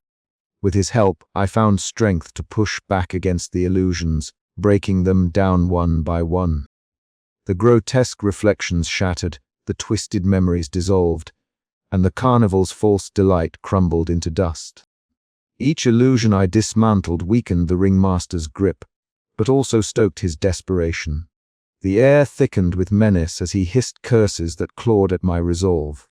Yet, with every step forward, I felt my own power grow, the resourcefulness and emotional strength born from a legacy of fear and the unyielding desire to end it. The carnival's pulse faltered, the malevolent energy ebbing as the shadows recoiled. I stood at the center of the fading nightmare, breath ragged but spirit unbroken. The battle was far from over, but for the first time, I glimpsed a path beyond the cursed joy and inherited terror. "This isn't the end," the ringmaster warned, voice cracking like old wood. "The carnival never truly dies." I met his gaze unflinching. "Neither do I." As the carnival's illusions shattered around me, I knew the fight to break the cycle had only just begun. But tonight I had taken back control. And in that moment, amidst the ruins of a century-old nightmare, hope kindled like a fragile flame, refusing to be snuffed out. The carnival's twisted laughter faded into silence, replaced by the steady beating of my own heart, a sound more terrifying and more powerful than any curse. The air was thick with the scent of smoke, and something far more insidious, the bitter tang of loss and defiance. Evelyn's breath came ragged, her body trembling as she leaned heavily against the jagged remains of a splintered ride. The carnival around her was a nightmare made flesh. Flickering lanterns cast grotesque shadows, the echoes of sinister laughter curling through the night like poison. Her hands bore fresh cuts, the pain sharp but secondary to the ache within her chest, a heavy, suffocating weight that threatened to crush her spirit. Tommy was by her side, his usually brash demeanor replaced by a protective urgency. His wary eyes scanned their surroundings, every distorted face of the carnival workers seeming to twist closer with a hunger that was palpable. The grotesque figures, once mere hallucinations, now moved with a predatory certainty, closing in as if sensing her faltering strength. His hand gripped hers tightly, grounding her in a reality she desperately clung to. From the shadows emerged the ringmaster, a towering silhouette, crowned with his infamous top hat. The cracked porcelain mask he wore caught the carnival's flickering light, reflecting a sinister smile that chilled Evelyn to her core. Dark tendrils of smoke curled from his fingers, writhing like living creatures as he exhaled a breath that seemed to warp the very air between them. "You think you can break free?" His voice was a cold whisper, both mocking and threatening. "This carnival is eternal. Your defiance feeds its fire, but it will consume you all the same." Evelyn straightened, despite the pain that lanced through her side. "I won't be your puppet. Not anymore." The carnival responded with a violent surge. The broken ground beneath their feet trembled as the twisted rides groaned and shifted, the tents billowing like malevolent shadows. Evelyn's vision blurred as a force slammed into her, knocking her to the ground. Her body ached with every breath, but her resolve burned brighter than ever. Tommy shouted, pulling her to her feet. "We have to keep moving!" Together, they darted through the maze of decaying attractions, the carnival's fury manifesting in warped illusions and spectral hands that clawed at their backs. Evelyn's heart pounded, each step a battle against the physical and psychological torment that threatened to unravel her. Despite the chaos, moments of clarity pierced through. She saw the faces of past victims etched in the peeling paint, their silent screams fueling her determination. Mara's cryptic warnings echoed in her mind, urging her not to surrender. Every scar she bore was a testament to her fight, a painful but necessary price. As the night deepened, the carnival's hold tightened, its malevolent pulse echoing in Evelyn's veins. But within her, a stubborn flame refused to be extinguished. Even as shadows clawed at her heels, she knew this was not the end. The battle had only just begun. Her gaze met Tommy's, fierce and unyielding. "We fight together."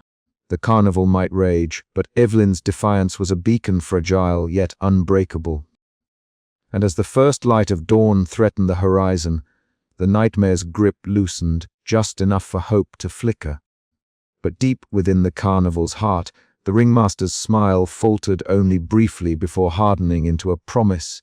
The price of defiance was steep, and the legacy of terror was far from over. The carnival would return, and so would the nightmare. But Evelyn Gray was no longer the frightened girl in the shadows. She was a force to be reckoned with, scarred, resolute, and ready to face the darkness head-on. Mara's presence had always been fleeting, a ghost hovering on the edge of Evelyn's vision, offering cryptic warnings and elusive guidance. But now, as they stood together in the heart of the carnival, the oppressive darkness pressing in around them, Mara's pale form radiated a strange, urgent light, one born of desperation and hope intertwined. "This ends tonight," Mara whispered, her voice barely more than a breath, yet carrying a weight that settled deep in Evelyn's chest. "The ringmaster's power is tethered to this place, to the souls trapped here. I can break some of those chains, but it will cost me everything." Evelyn's heart clenched. "You don't have to do this alone. We can fight him together." Mara's eyes flickered like candle flames caught in a sudden breeze. "I'm already part of this place, Evelyn. I'm bound here by my own failures. But your fight is different. Yours can end the cycle. I just need to buy you time." The carnival seemed to pulse with malevolent anticipation as the ringmaster's shadow loomed closer, his cracked porcelain mask gleaming under the faint, unnatural light. His voice slithered through the air, silky and sinister. "Ah, Mara, still playing the hero. You forget your place, lost soul." Mara stood firm, her translucent fingers weaving strange patterns in the air, drawing upon a power that shimmered with ethereal brilliance. "I remember all too well," she said, voice steady despite the tremor in her form. "But this ends now." With a desperate cry, Mara unleashed a torrent of light that surged toward the ringmaster. The dark tendrils binding the carnival's soul recoiled and cracked under the assault. The twisted landscape quaked violently, the oppressive shadows retreating momentarily as if wounded. Evelyn reached out, her hand brushing Mara's glowing arm, feeling a warmth that was almost human. "Mara!" The spectral figure smiled sadly. "Go, Evelyn. Finish this. I'll hold him as long as I can." As Mara's form began to waver, dissolving like mist in the morning sun, Evelyn swallowed the lump of grief threatening to choke her. "Thank you," she whispered. Mara's eyes flickered one last time, filled with a fierce kindness. "For the first time, I am free." The carnival's pulse faltered, the darkness receding like a tide. But the battle was far from over. Evelyn stood alone now, the weight of Mara's sacrifice pressing heavily on her shoulders. Yet within that weight was a spark, a fragile, burning ember of hope. She clenched her fists, her sharp eyes blazing with renewed determination. "I will not let this end in vain." The carnival's twisted, decaying grandeur loomed around her, but the air felt different, charged with possibility, trembling on the edge of collapse. The legacy of fear was still there, a shadow over everything, but so too was the chance to break free. Evelyn stepped forward, her footsteps steady despite the storm of emotions swirling within. The fight was only beginning, but with Mara's redemption behind her, she was ready to face the darkness head-on. And somewhere, deep in the shadows, the ringmaster's sinister smile faltered. The nightmare was far from over, but so was the hope. The tent was suffocating, a cavern of shadows and flickering light that felt alive with breathless anticipation. The air was thick with the scent of dust, rust, and something faintly metallic like blood, but old, dried, and forgotten. Evelyn stepped forward, her heart pounding in her chest like a war drum, the sound echoing in her ears louder than the carnival's distant creaks and groans. She was no longer just a visitor here. She was a participant in a dark ritual she had inherited, a legacy she was desperate to end. Before her stood the ringmaster, a towering figure cloaked in darkness, his cracked porcelain mask reflecting the dim light.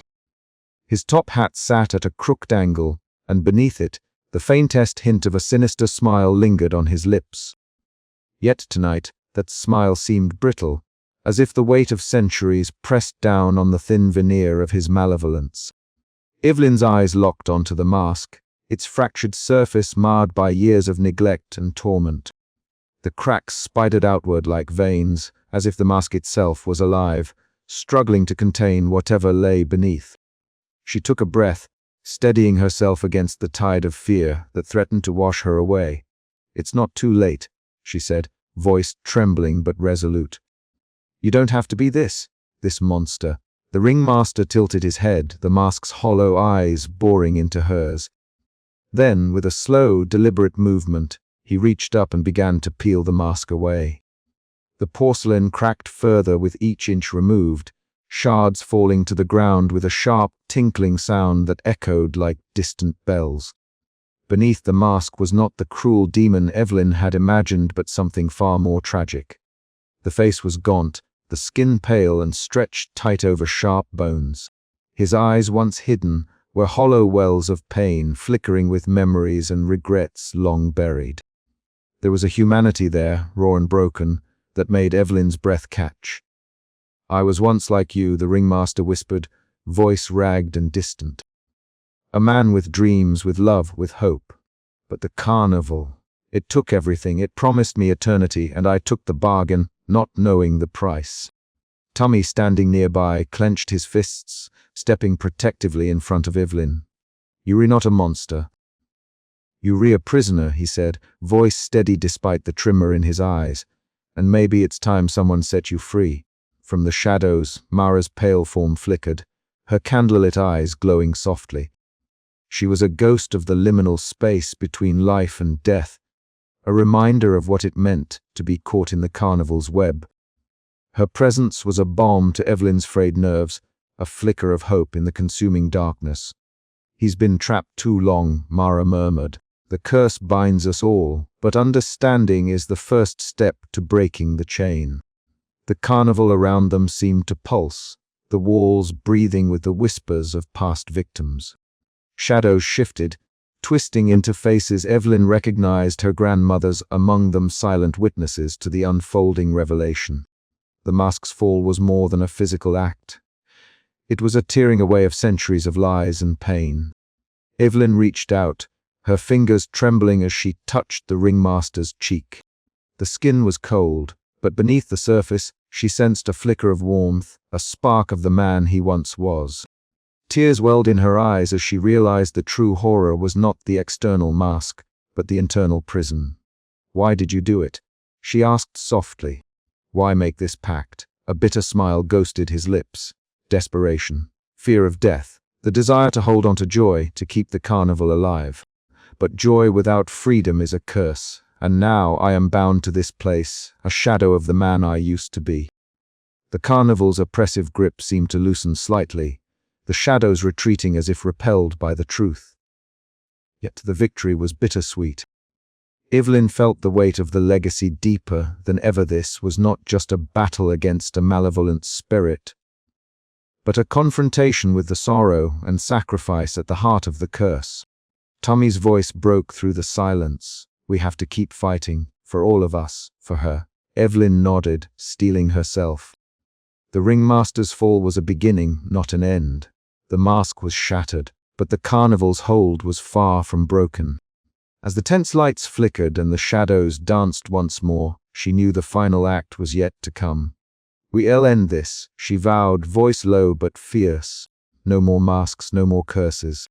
But as the carnival pulsed around them, alive and hungry, the truth lingered. Freedom would demand a price, and not all scars would ever fade. The night stretched ahead, dark and endless, as Evelyn stepped forward into the heart of the storm, where joy and terror entwined in a deadly dance.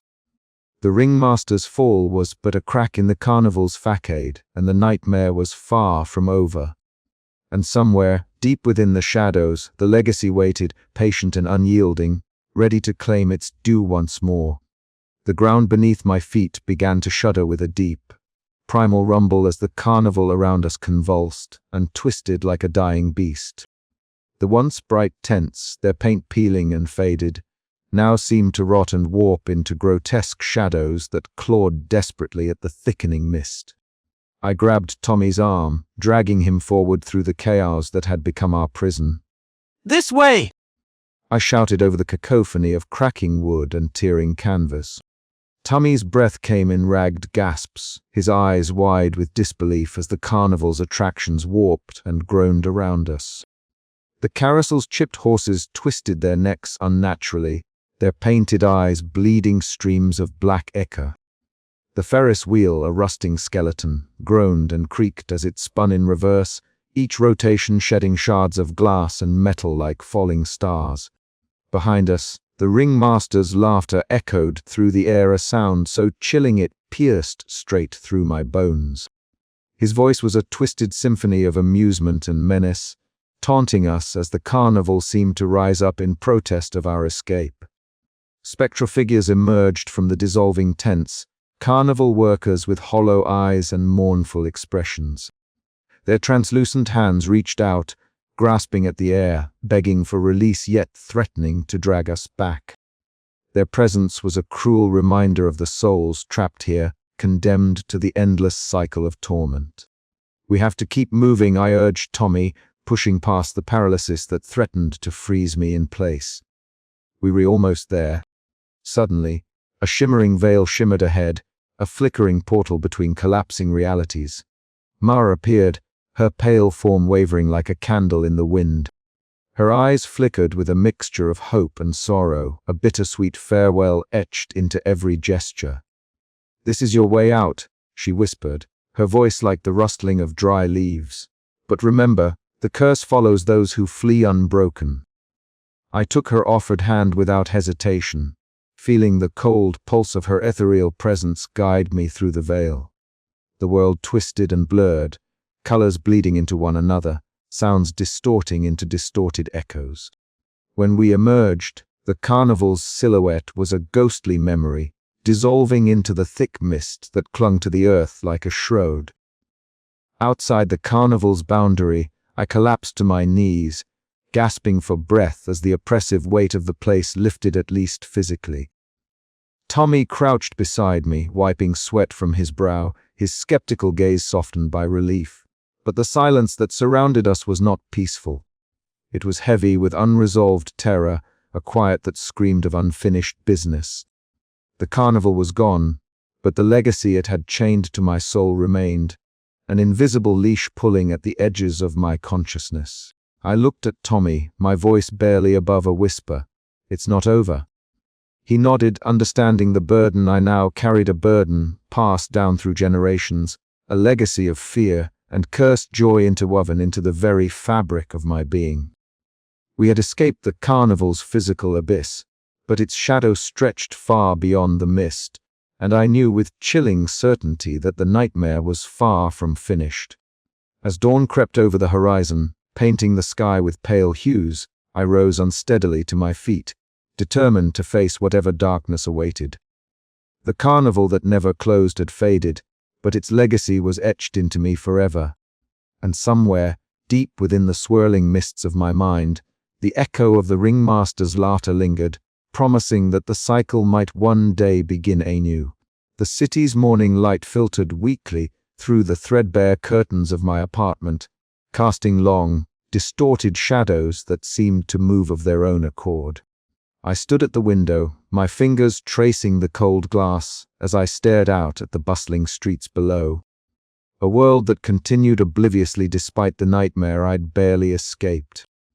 The distant hum of traffic and the occasional sharp cry of a street vendor felt like a cruel reminder of normalcy, something I once took for granted but now seemed utterly alien. I blinked, trying to shake the heaviness that settled in my chest. Relief and dread warred within me, a suffocating blend that made every breath feel like dragging stones uphill. The carnival had faded into mist behind me, but its presence clung like a shadow I couldn't outrun. The grotesque laughter, the flickering lights, the ringmaster's cracked porcelain mask, they haunted every corner of my mind, slipping into the quiet moments when I thought myself safe. A sudden knock at the door jolted me. I hesitated, heart thumping erratically, before opening it to find Tommy standing there, holding 2 steaming cups of coffee. His rugged frame filled the doorway, his wary gaze softening as he caught sight of me. Though his usual brash demeanor was tempered by exhaustion, there was an unspoken bond between us forged in the fires of shared terror. "Thought you might need this," he said quietly, stepping inside. The apartment was cramped and cluttered, a reflection of my frayed state. He set the cups down on the table, his eyes never leaving mine as he searched for the right words. "How are you holding up?" he asked, voice rough but gentle. I swallowed hard, the weight of the question pressing down on me. I don't know, I admitted. I'm here, but it's like the carnival never really left. Tommy nodded, understanding etched deeply on his face. We sat in silence for a moment, the only sound the soft clink of ceramic mugs. Then, a sudden creak from the floorboards made me flinch violently, my eyes darting toward the shadowed corner of the room. Tommy's hand shot out, steadying me. It's just the building settling, he reassured, though I could tell he was as unsettled as I was. Later that evening, unable to quell the restless turmoil within, I pulled out my grandmother's old journal, a fragile relic filled with fading ink and cryptic entries. The pages whispered secrets of past horrors, each word a chilling echo of the legacy I now bore. As I traced the lines, shadows danced unnaturally around the dim room, as if the very air vibrated with unseen menace. I shivered, clutching the book to my chest. The more I learned, the heavier the curse seemed to weigh, a noose tightening with every revelation. I felt as though I was sinking into a quicksand of despair and dread, struggling to find solid ground. At one point, drawn to the mirror hanging crookedly on the wall, I caught my reflection, or rather, a flicker of something else. For a heartbeat, my face shifted into the ringmaster's cracked porcelain mask, his sinister smile frozen in time. The image vanished as quickly as it came, but the chill it left behind was visceral. I staggered back, heart pounding in my ears. The carnival's grip was not just a memory or a nightmare. It was a living, breathing presence within me. I was not free. Tommy's voice broke through my spiraling thoughts. "We'll figure this out," he said firmly. "Together. You're not alone in this." His words were a balm, but the question gnawed at me relentlessly. Could I truly escape the legacy that had claimed my grandmother and threatened to consume me? Or was I doomed to be another soul trapped in the carnival's eternal night? The shadows lengthened as the city lights flickered to life outside, and I knew that whatever awaited, the nightmare was far from over. My fight was just beginning, and somewhere, deep in the recesses of my mind, the carnival whispered, promising that the joy would return, and with it, the terror that never truly fades. I closed my eyes, steeling myself against the darkness. The carnival might have faded for now, but its legacy was woven into my very being. And I would have to face it again and again until the cycle was broken, if that was even possible. The night stretched on, the silence broken only by the distant echo of a carnival tune, haunting and bittersweet. A reminder that some places, some curses, never truly close. The burden of legacy the fire had burned low, casting flickering shadows that danced across the cabin walls. Evelyn sat curled on the floor, the weight of the worn photograph pressing coldly against her palm. It was Edith's face staring back at her grandmother's eyes, sharp and haunted, staring out from decades past. The silence around her was thick, save for the occasional pop from the embers. She traced the contours of Edith's face with trembling fingers, as if trying to draw strength from the ghostly image. For years, Evelyn had been running from the stories, from the carnival, from the relentless shadow cast by her family's history. But now, sitting here in the quiet aftermath of the nightmare, she understood something new. The carnival's curse wasn't just a place she could leave behind. It was a legacy woven into her blood, a burden carried in her very soul. Her mind wandered back to the last days inside the carnival, the illusions that had threatened to consume her, the ringmaster's cruel smile etching itself into her memory. But those horrors were only part of the story. The true terror lay in the unbroken cycle, the inescapable inheritance of fear and suffering that had claimed her grandmother, and now threatened to claim her. A sudden knock at the door broke her reverie. Tommy stepped inside, his rugged frame outlined against the pale moonlight filtering through the window. His eyes were tired but steady, the familiar defensive posture she had known since childhood now tempered by something softer understanding. "You okay?" he asked quietly, as though afraid the walls might hear. Evelyn nodded, though the knot in her chest tightened. I'm trying to be. Tommy sat beside her, his presence a grounding force amid the swirling storm inside her. You've been carrying this alone for too long, he said. But you don't have to. She allowed herself a small, grateful smile. It's not just about what happened, it's about what's still coming, the curse. It's not something you run from, it's something you live with. He frowned, searching her face. How do you mean? She swallowed hard, voice low and steady. It's the burden of legacy. The carnival may fade, but the fear, the pain, the memories, they don't just vanish. They live on inside us, shaping who we are, threatening to pull us back, to break free. I have to face that every day. Not just the carnival, but myself. Tommy's gaze softened. Then we face it together. Later that evening, as the mist crept closer around the cabin, Mara appeared in a shimmer of candlelight. Her translucent form flickered, eyes glowing with an otherworldly fire. The curse is not a chain, Mara whispered, voice echoing like a distant bell. It is a legacy of shadows. To break it, you must walk through the darkness within and beyond. Evelyn met her gaze, the ethereal presence both unsettling and comforting. Why me? Why my family? Mara's smile was sad, because you carry the light to challenge the darkness. But be warned, the struggle never truly ends.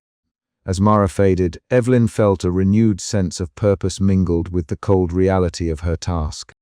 The carnival was gone, but its echoes remained, woven into the fabric of her being. The next morning, Evelyn and Tommy ventured to the edges of the carnival's remnants. The swirling mist cloaked the decaying tents and broken rides in a ghostly veil. A cold wind tugged at Evelyn's coat, whispering promises and threats all at once. She stood silent, eyes fixed on the horizon where joy and terror had danced their endless waltz. The carnival that never closed had left its mark not just on the land but on her soul. "We were not done," she murmured, "and maybe we never will be. But I'm ready." Tommy nodded, the faintest smile breaking through his weariness. "Then let's make sure this legacy ends with us." Together, they turned away from the mist, stepping into an uncertain dawn, carrying the weight of the past and the fragile hope of a different future. The burden of legacy was heavy, but so was the strength to bear it. The weight of silence pressed in on me, like the heavy fog that once shrouded the carnival grounds. Back in my apartment, far from the twisted tents and warped rides, I should have felt relief, a reprieve from the nightmare that had consumed my life. Yet the shadows in the corners of the room seemed to thicken, pulsing with a life of their own. I sat motionless, heart pounding, as a faint whisper brushed past my ear, a breath of sound so soft I questioned if it was real or merely the echo of my frayed mind. I told myself it was over. The carnival had dissolved into mist, the ringmaster defeated, or so I hoped with every fiber of my being. But that night the air grew cold, and the candle on my windowsill flickered erratically, as if responding to an unseen force. The dance of flame reminded me of Mara's flickering eyes, those pale, translucent orbs that had guided me through the carnival's illusions.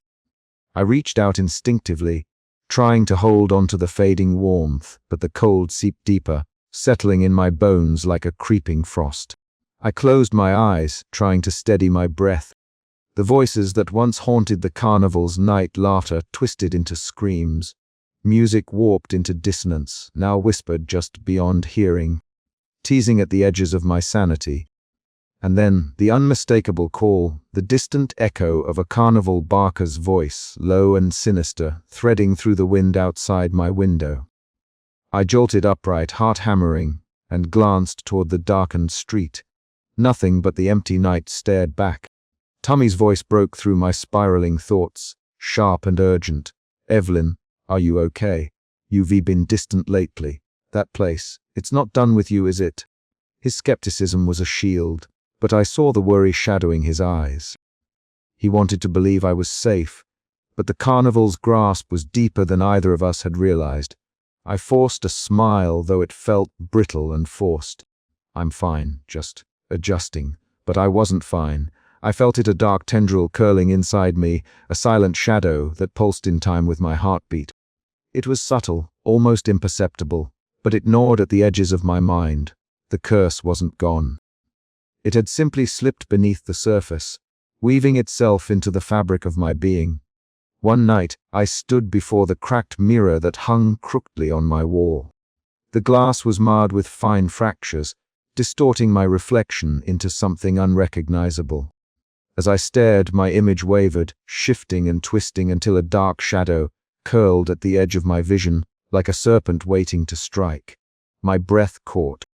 The carnival's legacy was not a chain I could shed so easily. It was a part of me, now an unseen bond that tightened with every passing day. I reached out to touch the mirror, fingers trembling as the cold glass met my skin. The reflection flickered, and for a moment I saw Mara's flickering eyes staring back. A whisper echoed in my mind, "The curse sleeps, but it never dies." Fear clawed at my throat, but beneath it a stubborn ember of resolve sparked to life. I would not let this darkness consume me. If the carnival's curse lingered within, I would fight it, not just to save myself, but to end the legacy of terror once and for all. But as the nights grew longer and the shadows deeper, I realized the true battle was only beginning. The unseen chains that bound me were tightening, and the carnival's return was not a question of if, but when. I was trapped in a legacy I never chose, haunted by a joy turned to terror, and the curse whispered my name in the dark. The carnival had never truly closed, and neither could I. The shadows stirred again, and with them, the nightmare waited to reclaim me. Outside, the wind carried a faint melody, a twisted lullaby that promised both delight and doom. I clenched my fists, the fight raging inside me as the unseen chains threatened to pull me back into the abyss. But I would hold on. I had to. Because some curses could be broken, even if their scars never fully faded.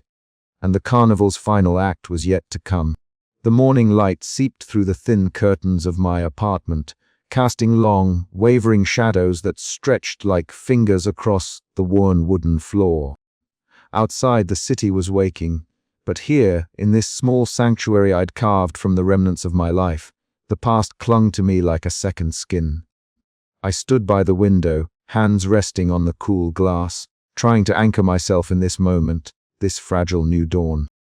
Yet beneath the gentle hum of morning, a distant, haunting melody seemed to weave through the air, faint carnival music, like a ghost's lullaby teasing the edges of my sanity. It was a cruel trick of the mind, I told myself, the echo of a nightmare refusing to fade. But the sound stirred memories, a twisted dance of joy and terror that had marked my days and nights since the carnival's mist swallowed me whole. The carnival was gone, or so I thought, but its presence lingered, a shadow cast long and dark across my soul. I turned away from the window, the room suddenly feeling too small, too confining. The walls seemed to breathe with silent whispers, and the air was heavy with the scent of rusted metal and faded popcorn, an olfactory ghost that mocked my escape. I swallowed hard, willing the memories to retreat, but they pressed closer, relentless and insistent. A knock at the door shattered the fragile stillness, sharp and unexpected. My heart leapt, fingers trembling as I crossed the room. Opening it, I found Tommy standing there, his rugged frame silhouetted against the morning light, eyes dark with concern and something unspoken. "Evelyn," he said, voice low, "we need to talk." Inside, the air between us was taut, filled with the weight of unspoken fears. Tommy's gaze searched mine, wary yet unwavering. "You're changing," he said eventually, the words rough but honest. "I don't know what's happening to you, but it's not just the carnival anymore." I wanted to deny it, to shield him from the shadows still clawing at my mind, but the truth was undeniable. The carnival hadn't released me. It had merely shifted its grip, subtle and insidious. I felt it in the way my thoughts twisted, in the fleeting glimpses of shadowy figures that vanished when I looked too long, in the cold shiver that ran down my spine at the slightest provocation. "I'm trying," I whispered, voice breaking, "trying to live without it, but it's like a scar beneath my skin, always there, aching." Tommy reached out, his hand steady and sure, grounding me. "You're not alone in this. We'll figure it out together. That night, sleep was a fragile, elusive thing. My dreams were restless, haunted by the flickering eyes of Mara, her translucent form wavering like candlelight caught in a draught. She spoke in riddles, her voice a whisper carried on the wind, warning me that the curse was not broken, that the carnival's hunger remained. I woke gasping, heart pounding, the cold sweat clinging to my skin. The room was dark, but the shadows seemed to pulse with life, shifting and breathing in rhythm with my ragged breaths. The line between what was real and what was nightmare blurred, and I felt the weight of the carnival's legacy settle over me once more. Days passed in a haze of vigilant quiet. I tried to reclaim fragments of normalcy, work, friends, the hum of everyday life, but the carnival's shadow followed. In the crowded streets, in the laughter of children playing, I saw the mask of the ringmaster, cracked porcelain and cruel grin flashing like a spectre at the edge of my vision. Once I caught a glimpse of that figure in a bustling park, a phantom among strangers, disappearing before I could reach out. The fear was suffocating, yet beneath it, a stubborn ember of resolve burned. I would not let the carnival define me, not again. But as the sun set on this new dawn, the horizon remained dark, a reminder that some legacies are not so easily shed. The carnival had never truly closed, for it lived in the spaces between joy and terror, in the stories whispered by those who dared to remember. And I was one of them. The question that lingered, heavy and unanswered, was whether I could break free from the cycle, or if I was destined to walk the blurred line forever, caught between cursed joy and inherited fear. The carnival's call was quiet now, but I knew it would return, inevitable as the turning of the century, as certain as the shadows that danced just beyond the light. I clenched my fists, feeling the weight of the past and the uncertain future. Whatever awaited, I would face it not as a victim, but as a survivor. The nightmare had etched itself into my bones, but so, too, had the strength to fight back.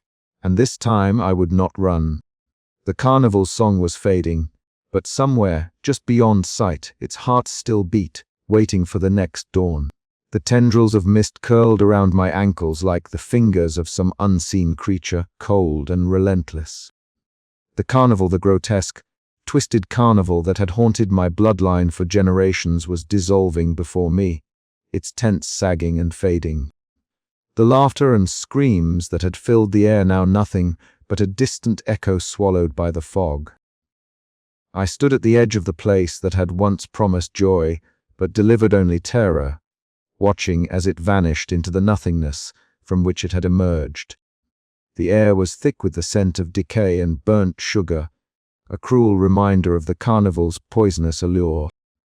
As the last light flickered out from the carousel, its chipped horses frozen mid-gallop, a shiver ran down my spine, not from the cold, but from the knowledge that this was not an end, merely a pause. The carnival never truly closed. It merely waited, patient and hungry. Tommy's voice, rough and breathless, broke the silence. It's gone. It's really gone this time. I wanted to believe him. Wanted to let the relief wash over me, to forget the nightmare and reclaim my life. But the shadows clung to my skin like a second skin, memories of twisted faces and flickering candlelight burning behind my eyes. Mara's translucent form had faded, her candlelight eyes dimming but never extinguishing. Her warnings echoed in my mind. The curse was not bound to the carnival grounds alone. A sudden breeze stirred the mist, and in its swirl, I thought I saw the cracked porcelain mask, the ringmaster's mask, hovering just beyond reach. His sinister smile twisted into something almost sorrowful, a silent admonition. The mask vanished as quickly as it appeared, but the unease it left behind settled deep within me. Back in my apartment, the world felt smaller, the shadows longer. I sat surrounded by the remnants of a cursed legacy, faded posters, yellowed photographs, and the tattered journal of my grandmother, Edith Gray. Her warnings, once cryptic and fragmented, now made brutal sense. The carnival was a parasite feeding on fear and joy alike, passing from one generation to the next. I traced a finger over the inked names on the posters, my own name standing out in faded red letters. The invitation was never just for me, it was for all of us, bound by blood and terror. The carnival's melody played faintly in my ears, a haunting tune that refused to be silenced. The scent of popcorn and burnt sugar lingered, inexplicably filling the room, as if the carnival's dark joy had seeped into the very walls. I closed my eyes, fighting the urge to flee, to run from the legacy that had claimed my grandmother and now sought me. But this was my story now. The carnival's return was inevitable, its hunger unending, and though I had escaped its physical clutches, the curse was woven into my very soul. The nightmare was never truly over. Outside, the night deepened, and the mist thickened once more. Somewhere faint and distant, the sound of carnival music began anew, soft, seductive, and terrifyingly alive. I opened my eyes, heart pounding, and whispered into the darkness, "This time, I'll be ready." The carnival had never closed, and neither would I.